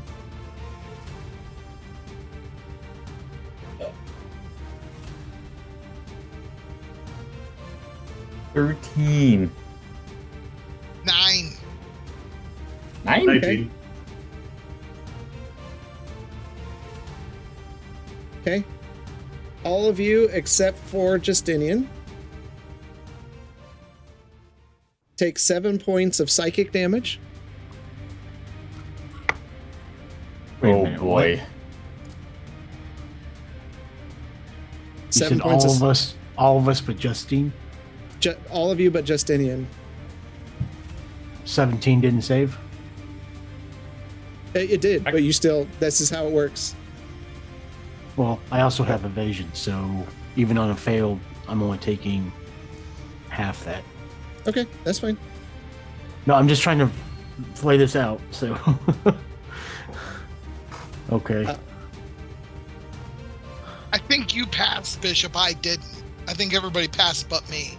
Yeah. I think, do we all take 7 points of damage or just Justinian? Justinian gets something different. Yeah. What is happening? Let him talk Oh and my we'll find God. out. Yeah. All of you, except for Justinian, take 7 points of psychic damage. Okay. Unless you're evading half of it or whatever, but all of you.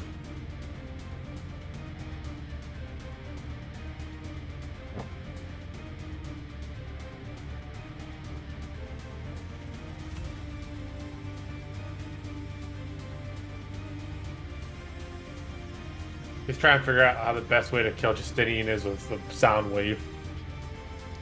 Okay. No, that's it. As long as everybody understands what's going on, I understand. you I'm got not it. happy about it, but I understand. Yeah. Yeah. Okay. And the second one is going to attack Gwenton. And a miss. Oz, you are up. Is there a reason I can't see them in Foundry? You need a refresh. or Need a something. refresh? I don't know. I can see him. Okay, I just want to make sure they weren't invisible and I was just looking at the wrong screen. Fine, that was a dex saving throw, not a con saving throw. So, okay. You're still fine. All right. Well, while that's reloading, could you move me up 5? Because I'm going to Up South what direction? South, north? well, up towards the creatures. Okay. You want to go past them or just to them? Just 5 forward. Okay. I'm facing down. There you go. Wait, Sorry. What? So you're going I past. can't. What? No. Is he saying 5? Where he was, I'm right just away, waiting for north Foundry. of I just want to Okay, move up there. 5. Jesus. Why is there so much confusion? If you say Lot of 5, I'm thinking squares. Okay. I'm thinking feet because I am only allowed to move feet. Anyway. 15 feet. So I would like to pounce on them. So I get to rage and move half my movement. Okay. Okay. Which one are you attacking? I haven't attacked anything yet. I'm Okay. raging. Oh, you're raging. Yeah, raging. Okay, 1 second. What was the number? It's just a D20, right? Yep. There. 14. Okay. Oh, Okay. plus Cherry redeemed something where I get to roll twice. Yep. I've never been able to use that, so I get to roll twice and then pick whatever I want, right? Yep. I'll send you 2 once we get to there. So roll again. That. There. There. There you go. Okay, you're gonna want the first one. Just Okay. just saying.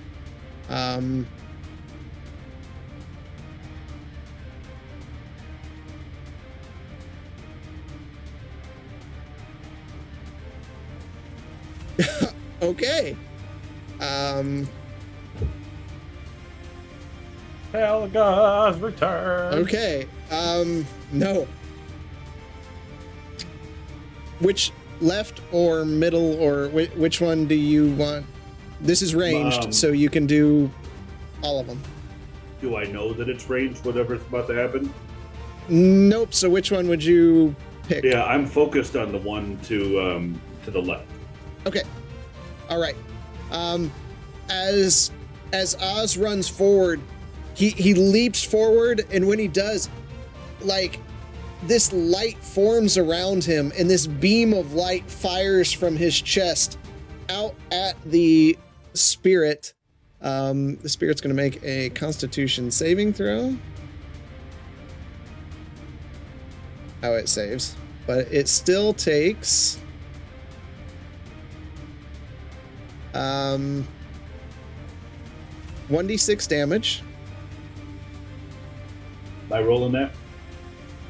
Yeah. Okay. Any additional bonuses to that, or just 1d6? 1d6, just flat. Okay. 3 points of damage. Okay. And that's radiant damage. And it is blinded until the start of your next turn. And you can use this effect as a bonus action on your next turn. Okay. So you're just there, All right. like, sparking energy. So I'm leaping. I've got my halberd up, and then I'm shooting lights out of me. This is pretty epic, and I'm going to attack the one on the left. Okay. The same one. Okay, that's a nat 20. Nice. Okay. Nice. Triple damage, and the target is blinded for 1d4 plus 1 round. It is funny that these can be blinded. That's a whole thing, but yeah. Okay, so it's double blinded in both eyes. Well, here, just think of it this way. If it was unblinded on the end of your next turn, depending on what you roll, it is not. That's true. Right. So I rolled. That'll be 30 points of damage plus 2, so 32 points of damage. Okay. I'm gonna say Okay. yeah. All right, second attack. That is a 16 to hit. That hits. Okay. And that it is 10 points of damage. Okay. Roll that d4. 4. I rolled a d4. Oh, for Yeah. how many rounds? Oh, okay. All right. There, 3. So Okay. for 4 rounds. It's blind. Okay. All right, Marsling. It didn't you are have up. to come to this.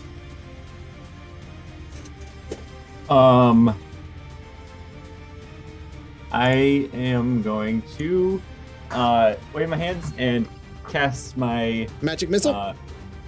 it's always magic missile. Cast my meteors, and a swarm of meteors are gonna show up around me. Okay. And then I can cast 2 right now, so I'm going to cast 1 each at the 2 next to me. And that is a dexterity save for them. All right. First one fails. Second one fails. Cool.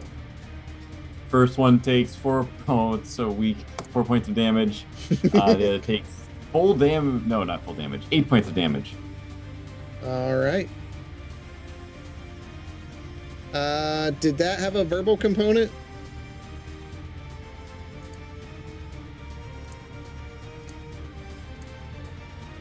Uh, 22. Okay. That You didn't answer your question. That did answer the question, but yeah, you're good, just barely. I'm good? Wow, okay. Yeah, I wasn't just expecting barely. that. All right, Bishop, you are up. I'm gonna move in front of the one on the right.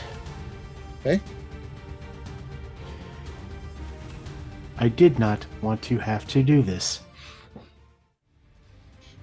First attack. 23, That hits. Second attack, an 11. That does not hit. I will use a key point for flurry. A 16. That does hit. And a nat 20. Ooh, that misses. Nice. Okay, so That guy's gotten pommeled in the first round. Yeah, he did. all right, so it's going to be the first one. For 16. The second one.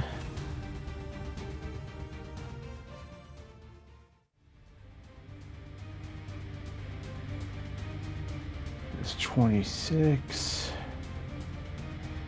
And the third one was a natural. Okay. For double damage.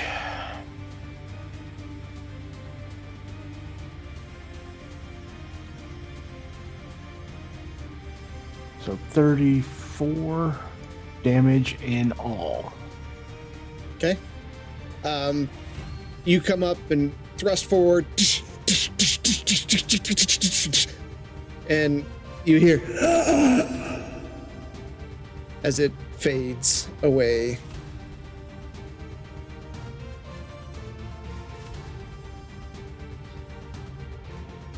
And that's my turn. Okay. Quentin, you are up. Are these guys considered undead? You got a pretty good inkling that they're undead. I mean, I'm pretty sure, but I mean, it doesn't stop me from what I was gonna do anyways. I was gonna cast Spirit Guardians. All right, give me that D100. That was what it was for earlier. I What? rolled it to you. I got a 61. I rolled it to you earlier. Oh, I didn't see it. Sorry. Oh, okay, you're good. No, you're good. Yeah, I see it on the list. Yep. And then so it's gonna be a 15-foot around me. Okay. Won't hurt. Is Marsland Bishop or Destiny in the back? Not that he's close enough. Oh shit. I was supposed to be rolling a 1d8, not a 1d6. Not that it matters. He's dead. You want to kill him more? Okay. So it's when they start their turn inside of it.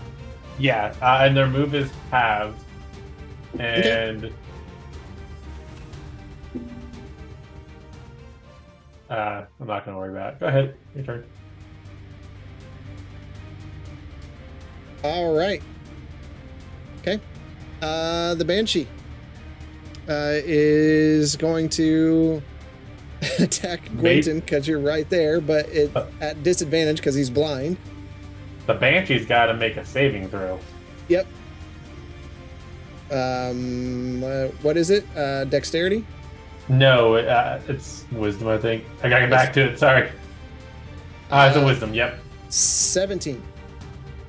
Oh, sorry. Okay. 19. Okay. But it still takes damage. It takes 6 points of damage, of radiant damage. Okay.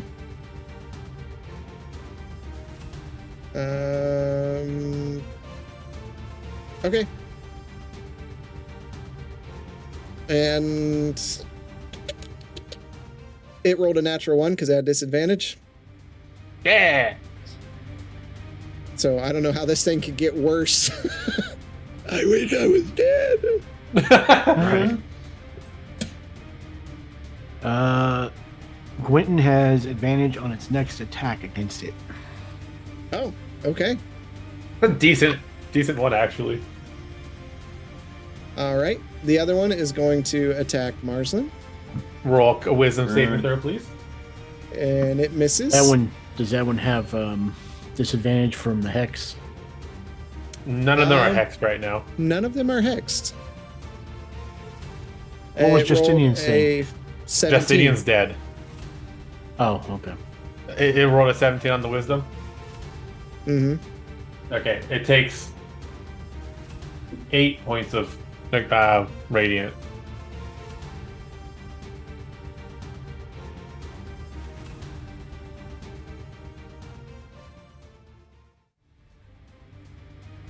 One second.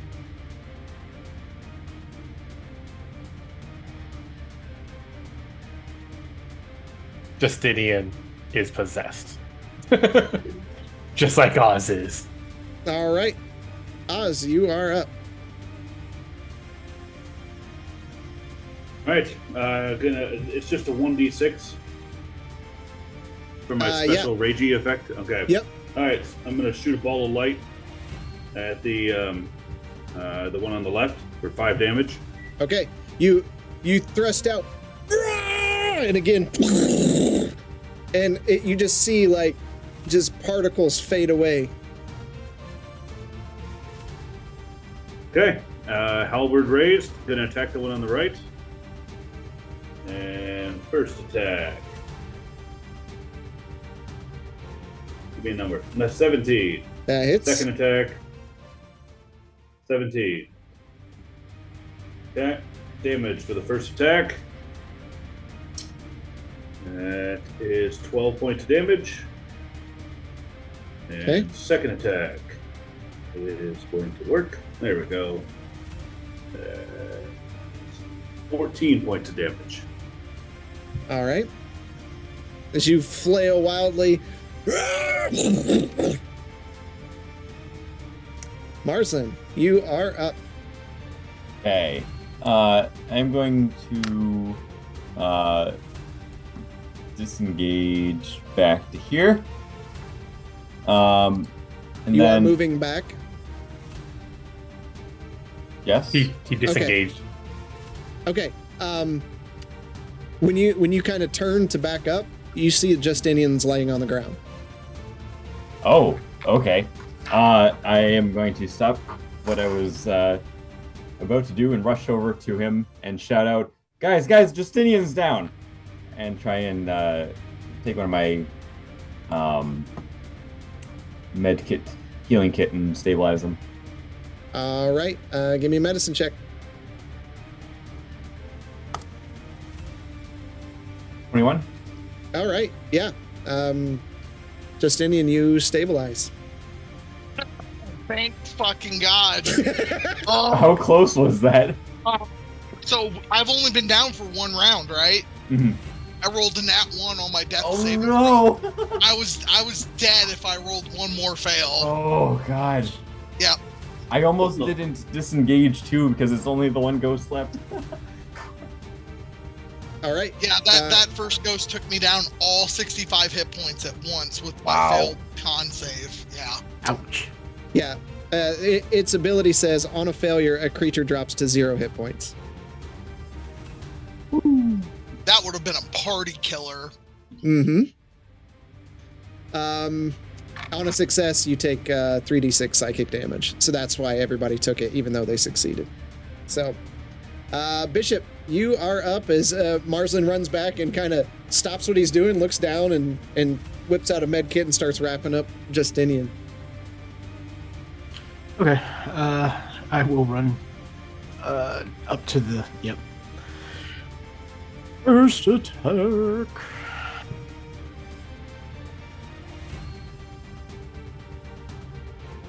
$14. That hits. Second attack. 22 hits. I'll keep it at that for now. So a total of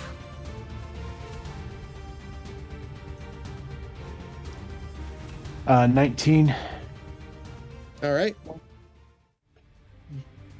You furiously, it's weird because like your hand kind of goes into it, but you're not connecting with anything, but you can tell it's hurting.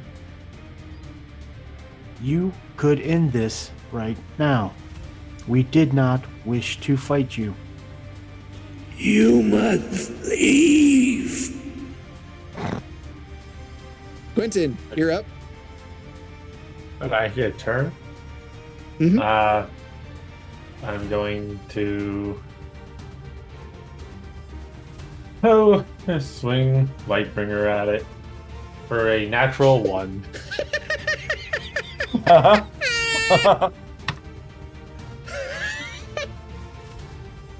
You do not add your proficiency bonus to your next attack roll. Okay. That's not so bad. Yeah. All right.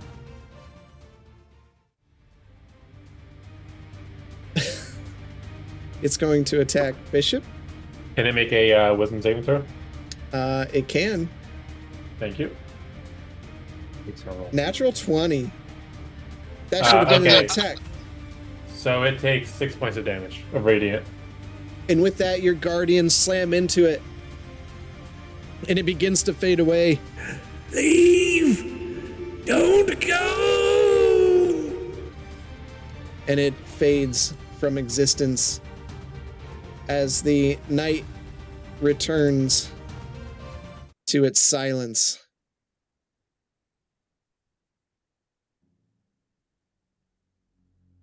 I think we should listen and just turn back.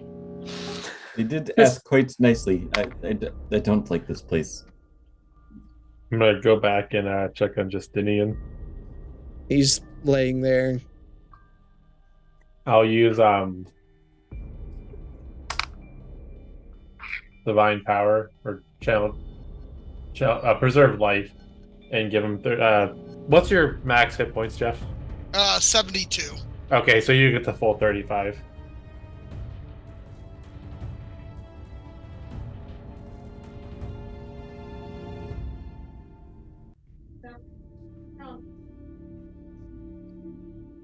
What the hell was that?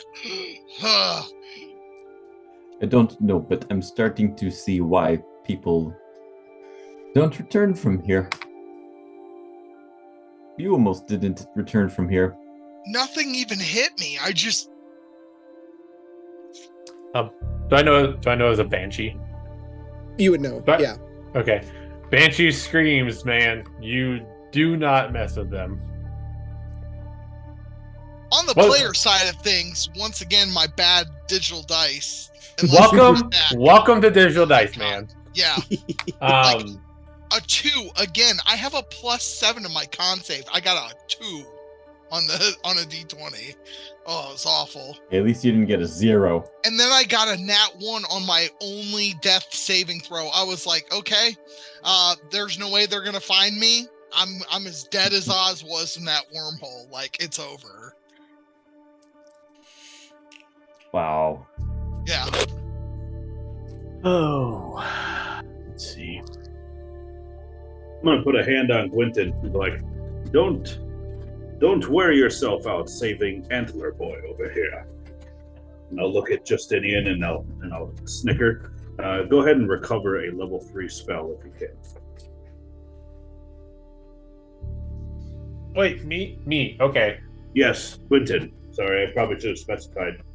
Yeah. Yeah, that worked out really well because that was a level 3 spell I used for Spirit Guardians.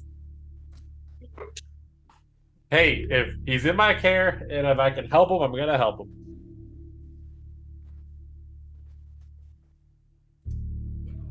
I'll take his hand. I'll hold out a hand to him. Yeah. Hold on, back off. I'll He just hold out my hand boy. to pick up Justinian. I'm going to use a key point and fling him to the other side.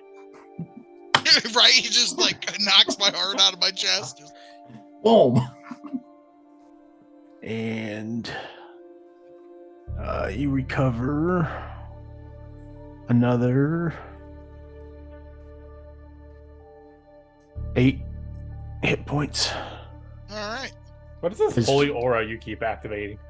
Your hand and my hand start to glow as you receive more healing. You guys were meant for each other. Aww.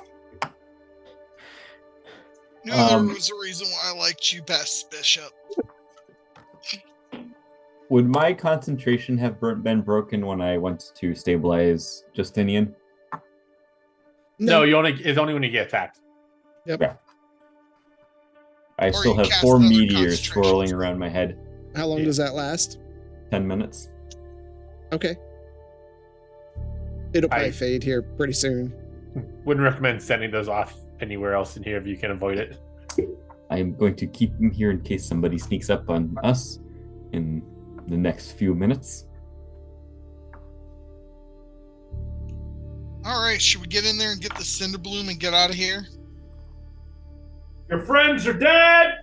Bring out! Are you actually shouting this? We'll exercise you! Yes. We've just come for the Cinder Bloom! I think we should go in and try to... Well, it's nighttime, right? Like, it is nighttime, long? Yes. Yeah, do we want to... It only blooms in the day. We might as well, if you can. Does it? I thought it only bloomed at night. No, it blooms during the day on a hot day. During the day on a hot day. Then should we set camp and wait until morning? Well, the petals stay closed. Why is Marsland on fire? Because he's got meteors around. Yeah, petals stay closed except on a hot day. Blooms is a burst of flame. Red petals with the gold lines on it, gray smoke like stems. And they fold in on themselves at night. So we don't know what the petals it's cold. Well, they're hiding. We can move in further, at least. It's just the cold, I swear. Your meteors drop to the ground. Just excuse me, but I don't mean to pry, but does the Cinder Bloom become unrecognizable at night? The petals close and it folds in on itself. So if you've never seen it, you really wouldn't know what it looks like. We're in a desert. If there's anything growing around, we're not in a desert. We're in a keep. Tennis. But and over there, Mr. A keep that has not had anybody in it in some time. We have no idea what we're walking into. And based on what those plants ghosts were saying. Did you just ask why we're collecting plants? Yes, I know why we're. That was rhetorical. Uh-huh. Are you sure? Yes. Well, if you guys are done talking, I'm gonna go in this door right here and prepare for a rest. Which door? I'm the one I'm standing on, actually, to be perfectly clear. There's stairways just to the north of you. I didn't see them. Thought they were south. My bad. Is it a stairway to heaven? Stay quiet. Well, what about this building over to our left? And I'll point over to our left. Would It's you just- be more It's just crumbling down like it's been there forever, in disrepair, holes in the roof and in the walls. Well, maybe not that building. What about that one to our right? I'm just walking up in. Well, I mean, I I'm following myself. Bishop. Or I'm following myself in a circle. It's the sand in my I am gears. following myself. I'm following Quentin.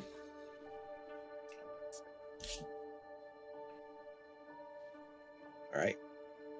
You all walk down stairways into, and it goes down for quite some time before your feet make purchase on any kind of ground.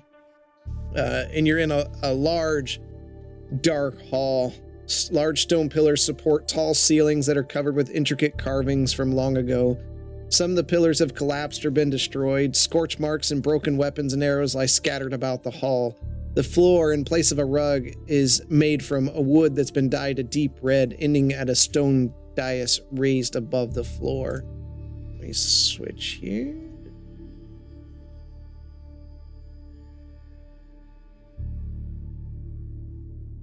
One second.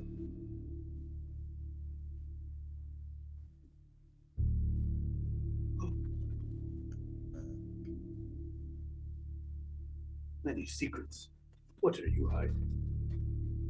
There you go. Oh, I thought that was an innie, not an outie. I thought we were about to walk into an arena.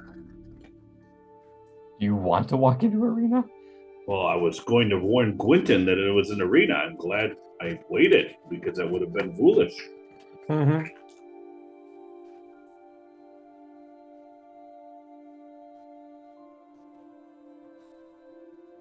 Nothing happens as we walk in. No, you're just standing in the hall. I vote we just set up right here, so we're close to the exit if we need to move out for some reason. We set up out there. We at least know what's out there. He killed it. Yeah, but I suggest we further explore this room a little bit before we sleep in it.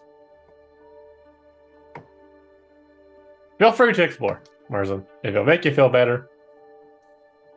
I'm gonna cast detect magic in this room. Roll Okay. D100. Yep. Roll your D100.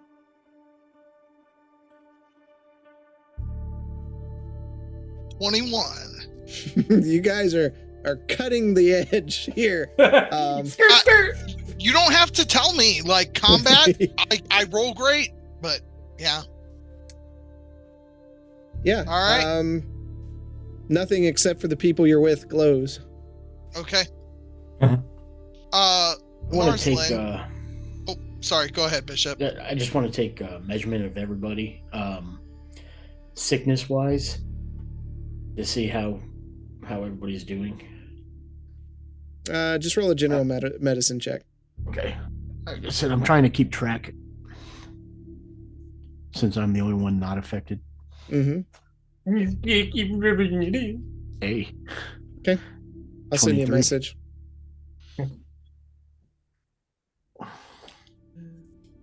All right. Sorry, Jeff. No, you're fine. Marsland, as we do explore more, you and I can rotate off with who's casting detect magic so that if anything is to be seen, we'll see it. Because I know it only lasts for an hour, so to avoid one of us burning through all our spell slots. I thought it only lasted 10 minutes. I'm pretty sure detect magic's an hour, isn't it? 10 minutes for at least Mike. Geez, yeah, concentration up to 10 minutes. Wow. Yeah. So maybe we just do it, Sparingly, but we'll rotate through it. So if you want to detect magic, but you've already cast it once, then I'll cast it and we'll rotate through back and forth. That works quite well for me. I just want to know how long this room is. Because we can't see past where the light cuts out here, right? Nope. Oh, I thought that was the end of the room. Nope. Well, we were investigating it, so. You guys moving further in? Yeah, I want to quietly move further in and at least see if I can see the end of the hall.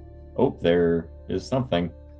Oh. Okay. Oh, that's a lot of different directions to go. So, as you get closer, you see again the raised dais, a throne, and the remains of something in the throne. There's a hallway to the west, and it looks like there's a hallway to the northeast.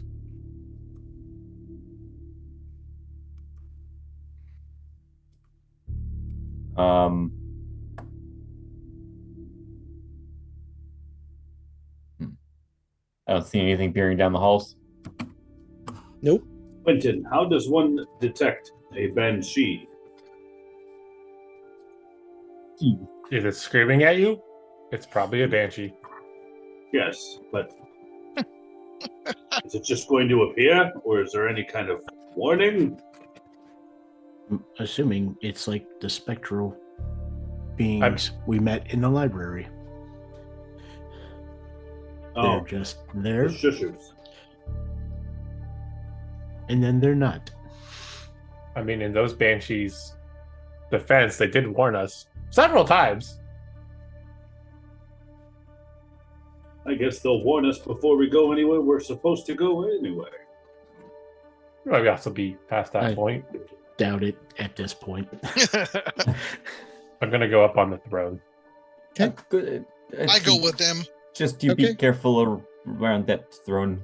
Stepping up the stairs to on top of the dais, you see two guard skeletons lying on the stone next to some large pillars. One has an arrow lodged in the eye socket, while the other skull is crushed against a stone. Their armor lies rusted and decayed on their body, and their axes are pitted with time. On the center of the dais is a large stone throne, worn with time. An intricately carved piece, it rests between two large stone statues of dwarves. On the throne rests what could be the last ruler of Tanis Simprum. His ancient white beard and hair drapes over intricately carved armor depicting dwarves at battle. His head slumps to the side a bit, and his jaw is slacked. The dust is thick, covering his body.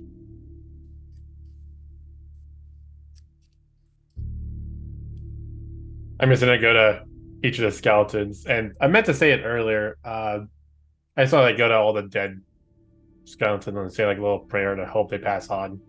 Okay.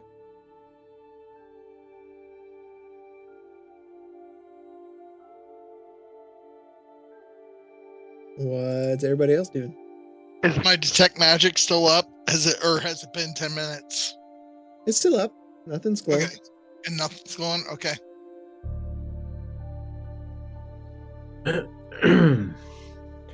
I'm just watching all this from the steps. Okay. I'm gonna pull out the hilt again and see if I get any sort of feeling or direction that I'm feeling pulled. Okay, roll a D100.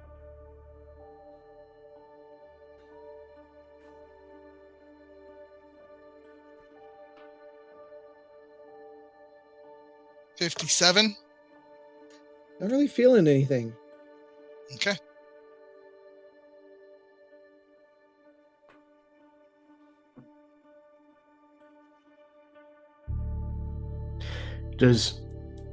Since we've clearly see that the two guards have been killed, is there anything on the gentleman on the throne that looks like did he just die of old age? Did he get killed? Like, is there any kind of clue as to how he passed? There's nothing sticking out of him. I mean, you can go investigate him if you'd like. Yeah, I'll do a medicine on him. Okay. Or just is it an investigation since Just there's nothing there? investigation. Yeah. He's definitely dead. I would like to help Bishop with that to give him advantage if I could. Okay. See if I can find like wounds on the ribs or whatever. 19. Okay. You can't see anything that cut the bone. It could have easily been something, a throat that was cut or something that nothing was left in him. The only thing that's curious about him is the armor he's wearing has no rust on it. It's pristine. But it's not glowing magical in any way. Nope. Is it a metal that would rust? I don't know. Being a blacksmith, working with metals, have I encountered anything like this? You haven't. Well, you worked with dwarves. I did. It's different. This is mithril. Okay. I will inform Gwynton. I'm This going to step is back a and I'm going to... special. Go ahead. This is a special armor. Not many would have this. It is mithril. Does seem like it'd be fit for a king to have.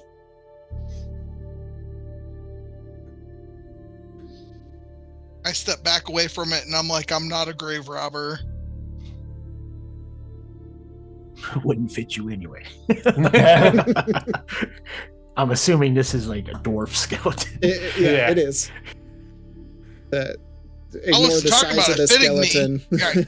I wasn't talking about it fitting me. I'm talking about the fact that that's probably like a 2,000 gold suit of armor. sitting there. Oh, sorry. Also, around his neck is a key on a chain. I will take that. Okay. You Roll take the initiative. key. How are you taking Very the key? carefully. Very carefully. I'm looking Okay. for. So you carefully unlatch the necklace and take the key. It swings there.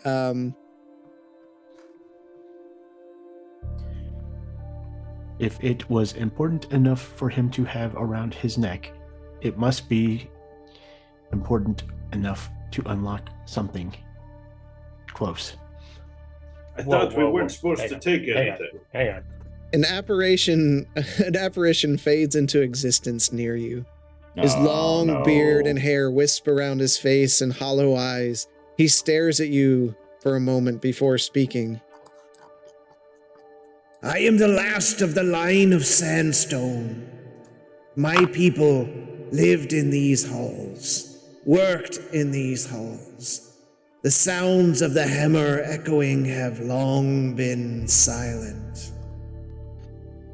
His head just kind of rolls like he struggles keeping it up with the weight of it with his neck, and it looks downward toward you. You have entered into this tomb, my tomb, the resting place of my people. Why have you come here? We have come. Go ahead. I'll let you. Okay, we have come looking for Cinderbloom to help cure ourselves and others of a disease that's plaguing the outside world. I remember long ago, a traveler visited this city and promised great power in exchange for Cinderbloom and mithril dust. Do you too seek this? We do not seek power at all. All we seek is Cinderbloom to help make a cure. You seek the Cinderbloom from down below, with no other request?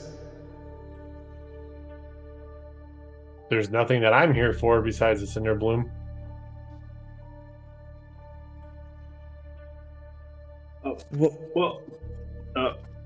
Excuse me. And I'll come over there just Of in. course. Excuse me, pardon me. I do once more. Justinian, Yes. Now would be an appropriate time to go asking.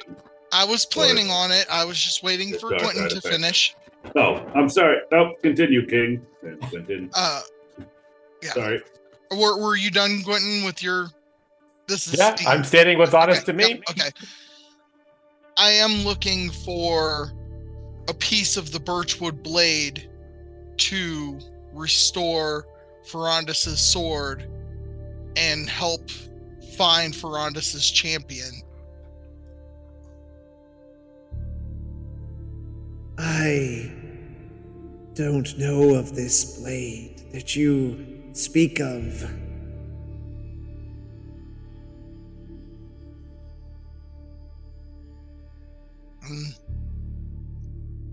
That is all that I'm looking for, except for the Cinderbloom. And then I step back. It is strange to me that your request is so similar to Ethan's, yet not the same.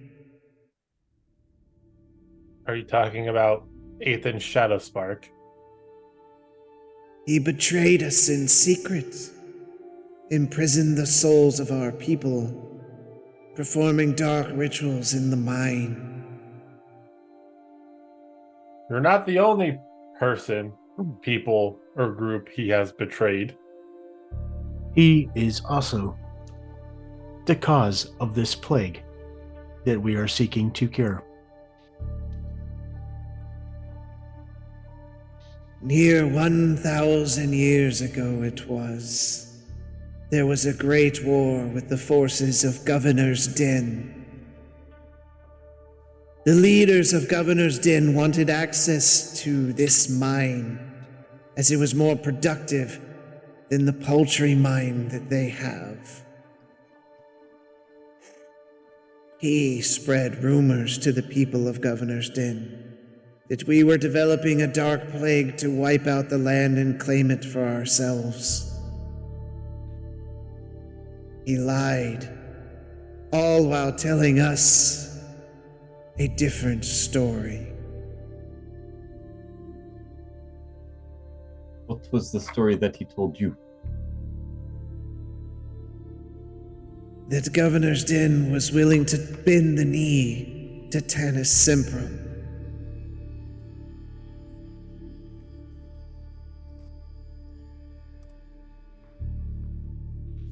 That does not surprise me. That he would turn the two of you against each other for his own gain. He stayed here for quite some time. He was loved by the people here. It wasn't until later. It wasn't till the people of Governor's Den sacked this place. Peoples of Governor's Den did this, looking around at the skeletons. They took all our lives, but they could not take the mine. They can't take what doesn't belong to them. No wonder they've locked this place up. I was just thinking that. Yeah. It's their dirty little secret.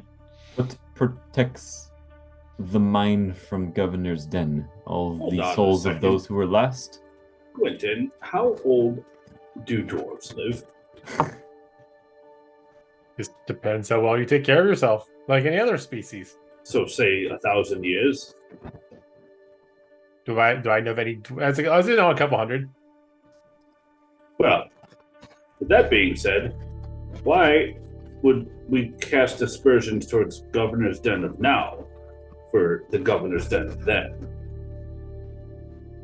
I'm just saying, it would not put it past anyone. Why would they not want anyone here?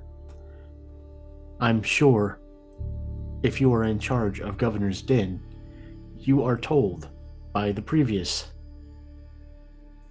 leader, this is not something a story would just disappear. Why else would they keep it locked? They did not want anyone to know this. Maybe it was the big banshees that would kill you when they yelled. Maybe. And this is why you do not talk. It could just be as simple as, which is more likely how things would act. Even though it happened 1,000 years ago, they're going to get blamed for something they had nothing to do with.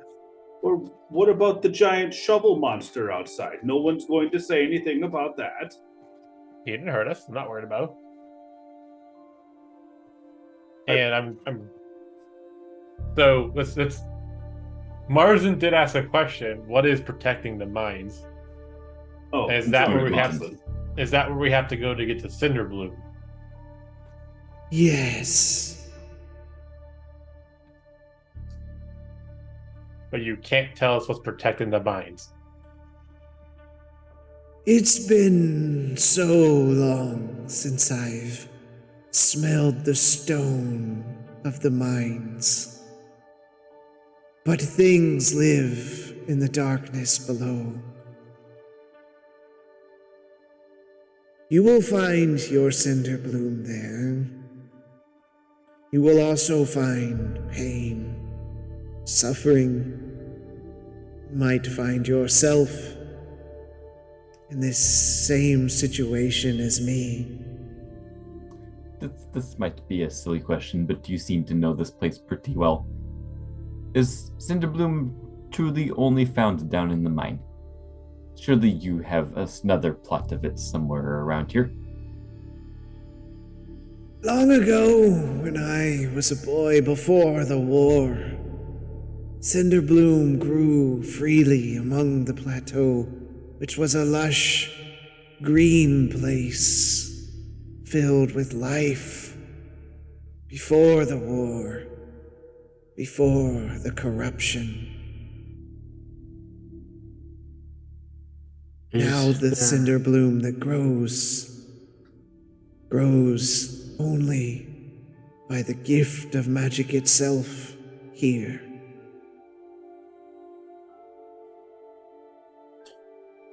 Is there any way we can help you? Anything we can do to turn back what Ethan has done to trap your souls? If what you speak is true, and him and the cloaked figure succeeded in their task, my only request is spread the truth about what you have seen here, what really happened. Cloaked figure? When Ethan was here, he was visited by a cloaked figure. I never saw their face. My informant said they spoke of something called the Daemon Fold, but I know nothing else. Daemon Fold?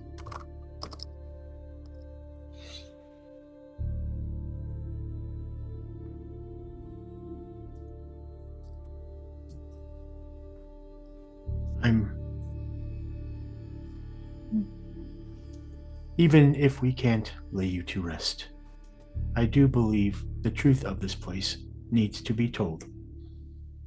How do we lay you to rest? I don't want to be laid to rest. This is my home. And if I must stay here another 1,000 years, that is good with me. But what of your people? Do they all wish to remain trapped? My people are not themselves. They must be free. But the only way to free them is through violence. Their minds are corrupted.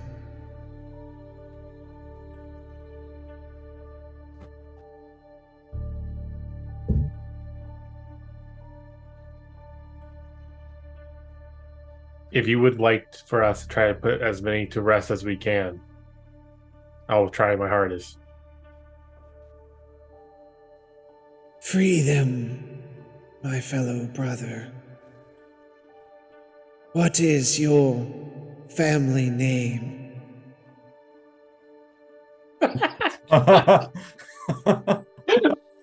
It is Stout Tail. That's a family name.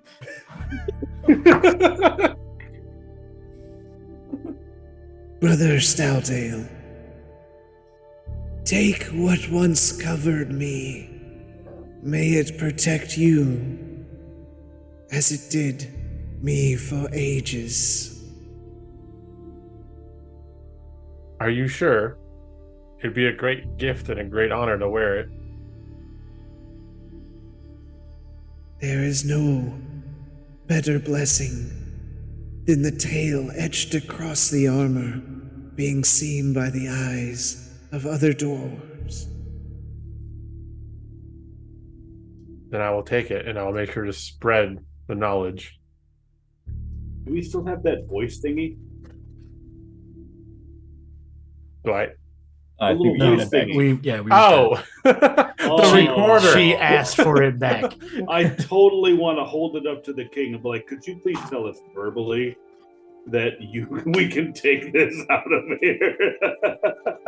I'm going to need a verbal confirmation. It's a lost opportunity. I will work on gently taking it off of him and laying his bones down. All right. He just floats there, and as you move over, like his head kind of rolls over to watch you, and then it just slumps to one side and rolls back over to look at the rest of you. Yeah, touch me there. Oh, God. Is that a bone I feel, or you just happy to see me? Yeah. Who's your king? Is there anything else we need to know as we travel down to the mines? And what is this key for that was around your neck? The key is what's closest to my heart. And with that, he fades away back into the Hold on a ether. second. Nothing. Hey, excuse Right. me, my dear king. You can't tell us that you're not going to go anywhere and not be laid to rest and then disappear with that stupid riddle. Where are you? As we're taking stuff off the throne, is there like any keyholes anywhere around this throne? Oz, as you say, where are you? Behind you here. I'm right behind you. Ah! I'm always watching. 3, 2. My apologies, Your 1. Majesty. No, there are no keyholes or anything in the throne that you can see. Okay.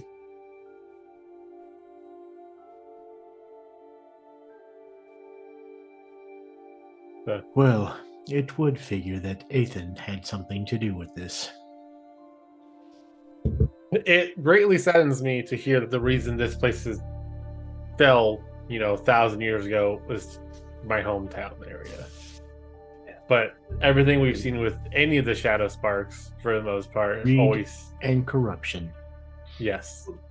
I mean, that wasn't your people's fault. That was your ancestors' fault, but that is not your fault. There must be several generations between then and now.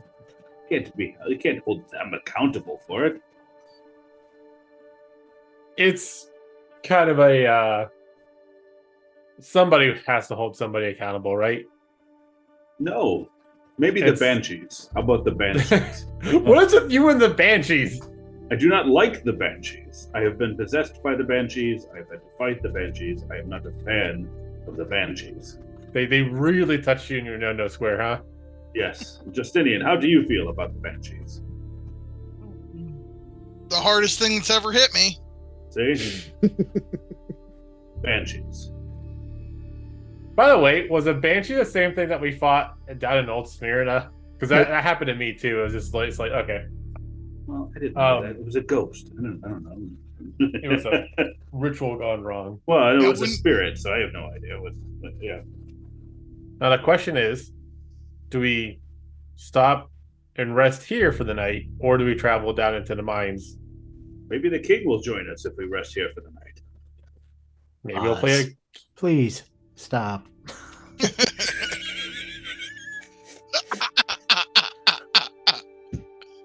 I mean, he's not going anywhere.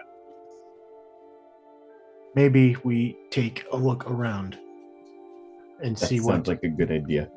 the rest of this keep holds. We already know Centerbloom is in the mines, but we have 2 other passages here, and according to this king, Atheon may have left something behind.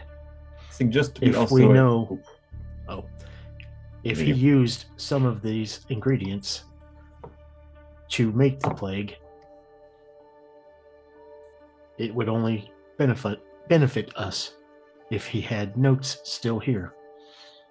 My only question about the plague is what the king was talking about was 1,000 years ago.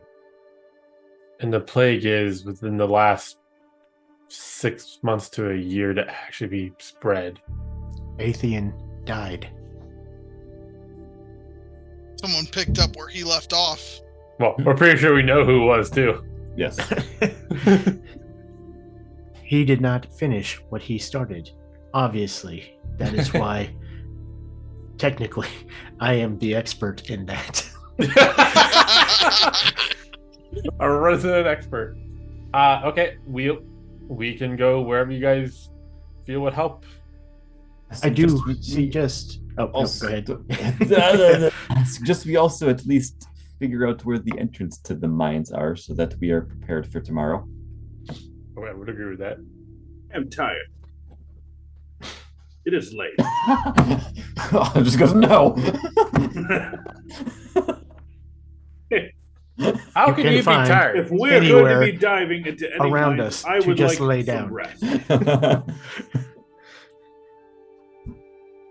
I am just suggesting we see our surroundings before resting for the I'm gonna night. walk out and take a peek around both sides.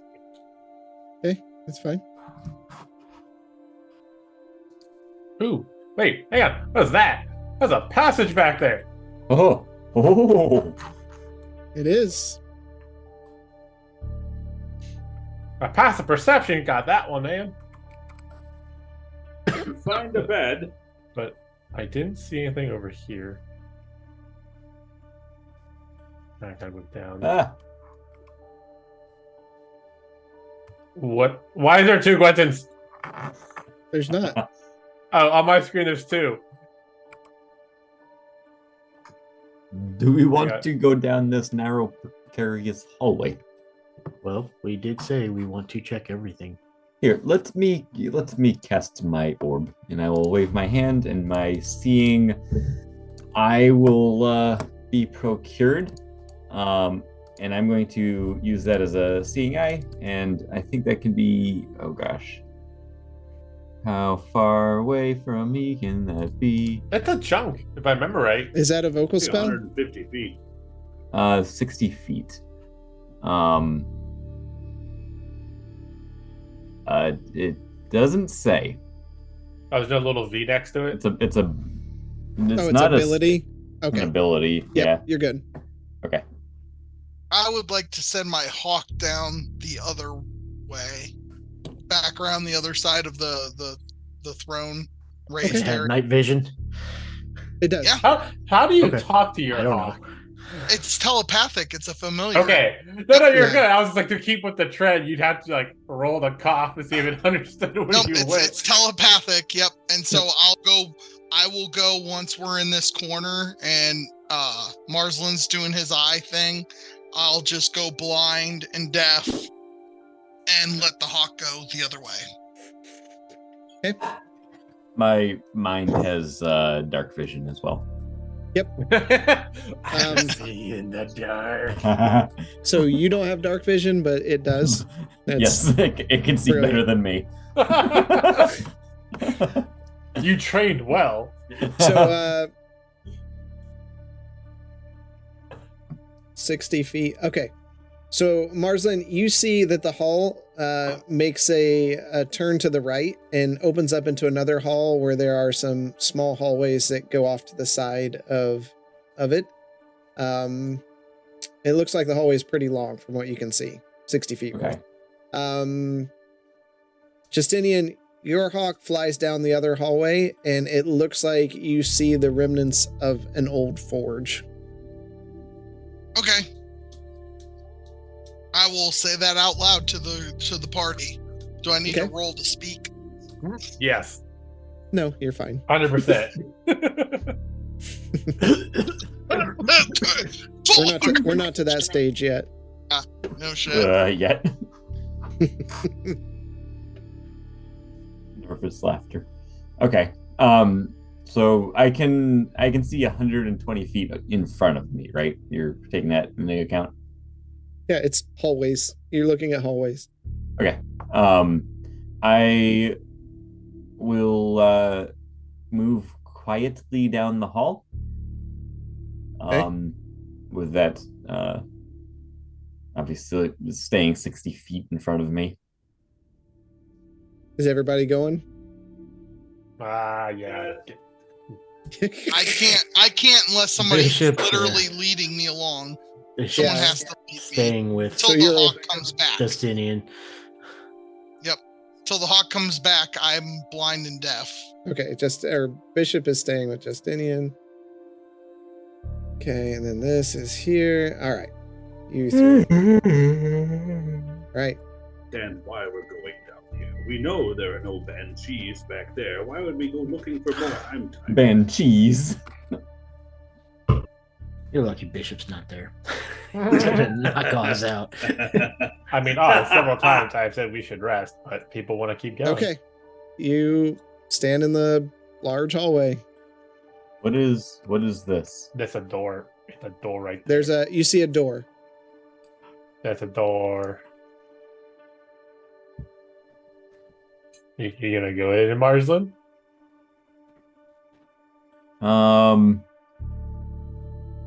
It doesn't say when.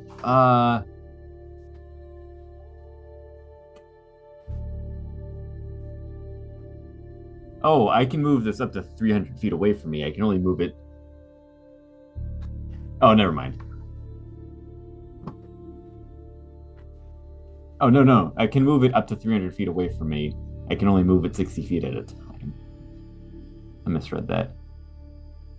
It says it is intangible. Would that mean it can pass through doors? I don't know. I'm going to walk back as Marsland is just kind of talking to himself and not doing anything. Creatures. Oh, you can't grab it. That's what intangible means. Okay. What are you doing, Quentin? I'm walking back to Bishop and like giving him a stick or something and casting light on it so they have a light. Because the two people who had lights walked away. Right, but we both have dark vision. Yeah. Bishop and I both have dark vision. And technically, I have a gadget on me that produces light. Oh, you do? Okay, I thought I gave you. I had that. Yeah, I had that made before we left. Okay, sorry, I wasn't sure. I will do that. I'll activate my chest beams. You have high beams and low beams. Iron Man. You have fog lights too. I do. Everyone has some form of light. So this is the Goonies Piscopia.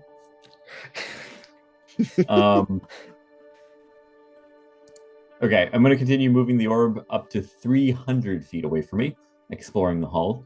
Okay, it's a long hallway that ends in a room that goes off to the west and more doors.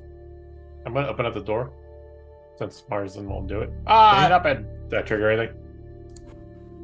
You slowly open the door. You hear it creak.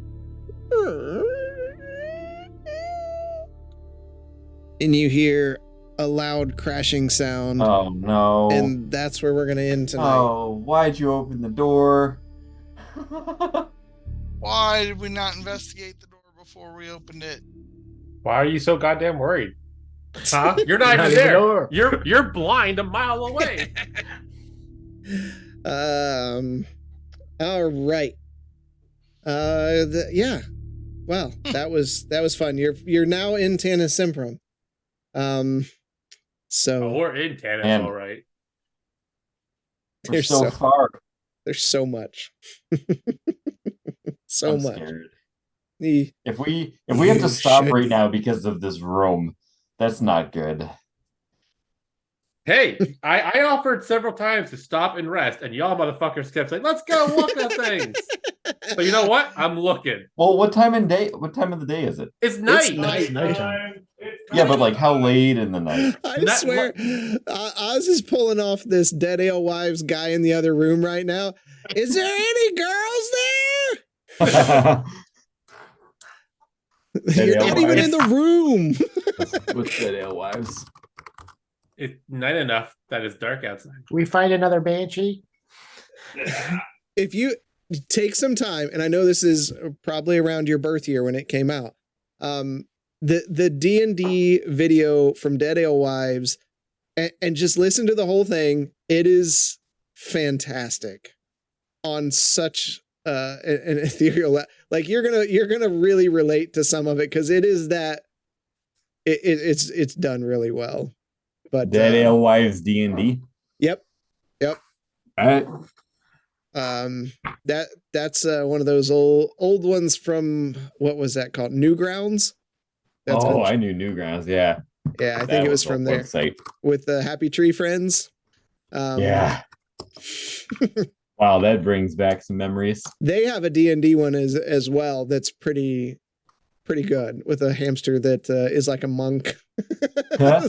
So, anyways, thanks everybody for coming out tonight. We're back on our normal schedule till Christmas. That schedule's out there. Come by the Discord. It's in there. Next games. Thanks for the follow. Cuddles, thanks for Call Down the Light and Chaos. It was not as an impactful Chaos as it was when Cameron did Chaos and tried to take him. But appreciate that. Make sure to check out Half-S Beer Review for a very disturbing beer fact. King Cuddles. Let me put that one up there. There we go. And Banter and Babble at 9:00 on Wednesday. We'll probably be playing Tiny Tina's Wednesday, so it's still D&D sort of, with a more evil DM than myself, if that's believable. And if you like dungeon crawlers, they're gonna be here for a bit. This will be the second dungeon crawler of the campaign. Is it just the second one? There's no way it's only the second one. The first one was where we released the one Shadowspark dude. That was small. I don't consider Old Smyrna a dungeon crawler. Yeah, I was gonna say Old Smyrna was kind of a dungeon crawl. Yeah, I would say that was a dungeon crawl. It was, to an extent. It was a pseudo dungeon crawl. Yeah, it was kind of a play mat more than anything, I guess. So yeah. But yeah, there's some exciting stuff going on. So you don't want to miss the next few weeks. I don't know where we'll be at the end. Got himself some new armor. Yeah, Quentin got himself some new. He's literally going to be throwing stuff in our faces now because we haven't been able to get anything. Listen. Like, there was stuff out there that y'all just missed. I believe you. For whatever reason, we missed it too. And then, like, there's also been a lot of like chatter stuff going on. So I can't just be like, this amulet falls from the sky. You know, why not? That'd be cool. We would be a bird flying away. And in my defense, I did give sending stones to someone and an amulet to someone, and there was an amulet that once existed that helped prevent the disease that someone stuck a halberd through. So it will never be lived down.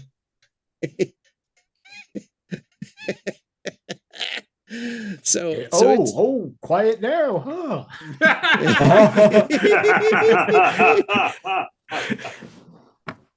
So it's been out there, but no, this is bigger. This isn't Heart Tree size, but it's bigger. Heart Tree's like the benchmark, right? Because that was freaking huge. Yeah, it was. This one's big, for sure. So, yeah, thanks everybody for coming out tonight. We're gonna lead you over. Let's see who's out there in Twitch land. We always appreciate everybody coming out and hanging out with us. Don't forget about Midland Mall Comic-Con. We'll take you over to Legends on Paper tonight. Midland Mall coming up March 2nd and 3rd. I'll pop that up here for a second. We are on day 14 of the plague. That's about getting pretty close to that halfway If we don't mark. go to sleep, do we ever see day 15? Yes, there is a time cycle. We're about to lose about 10 days in this dungeon. So, all right. That's it for us tonight. We will take you over to another D&D stream. And until next time, we will see you in the dungeon. The end is upon us, I promise you novices don't want no problem with me. So watch how you talking and where you been walking, they call me the BBEG.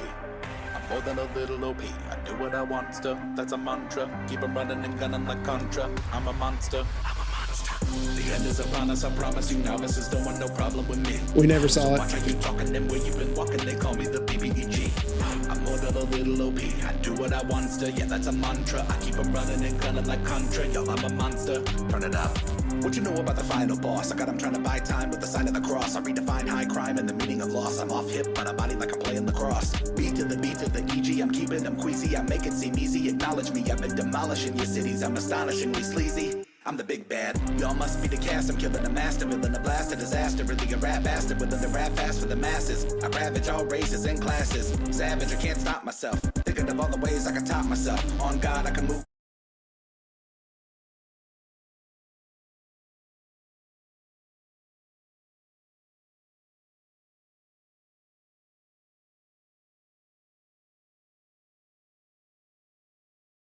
All right.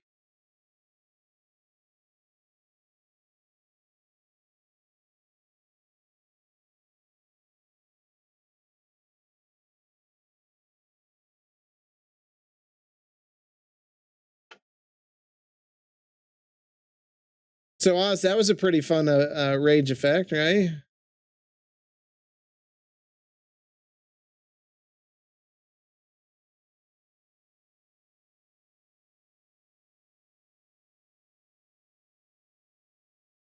I didn't even look because it was on the bad chart. I remember what the roll was, so I can go look. Yeah. Justinian, you almost bit the biscuit on this one.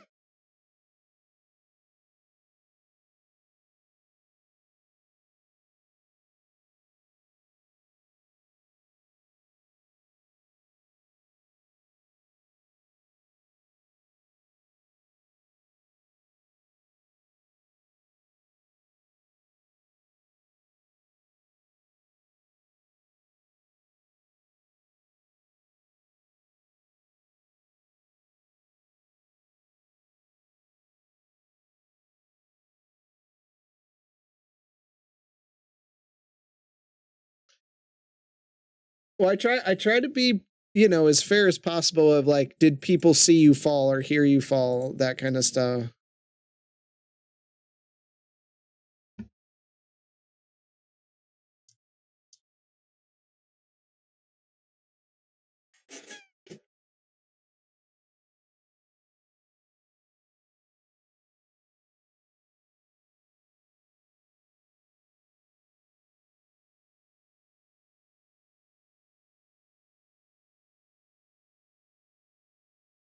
Yeah.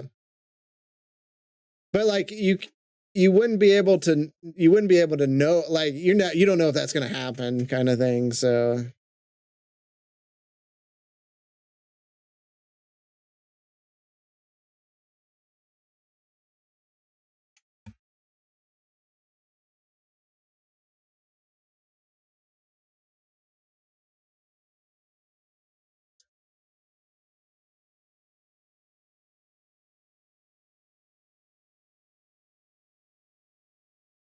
yeah, we're a little hardcore when it comes to death. Just to add that fear,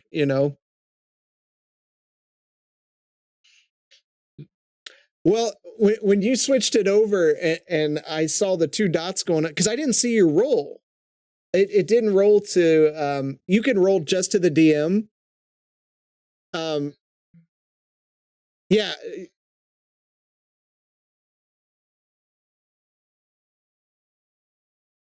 Yeah, you can send it just to the DM, which is fine.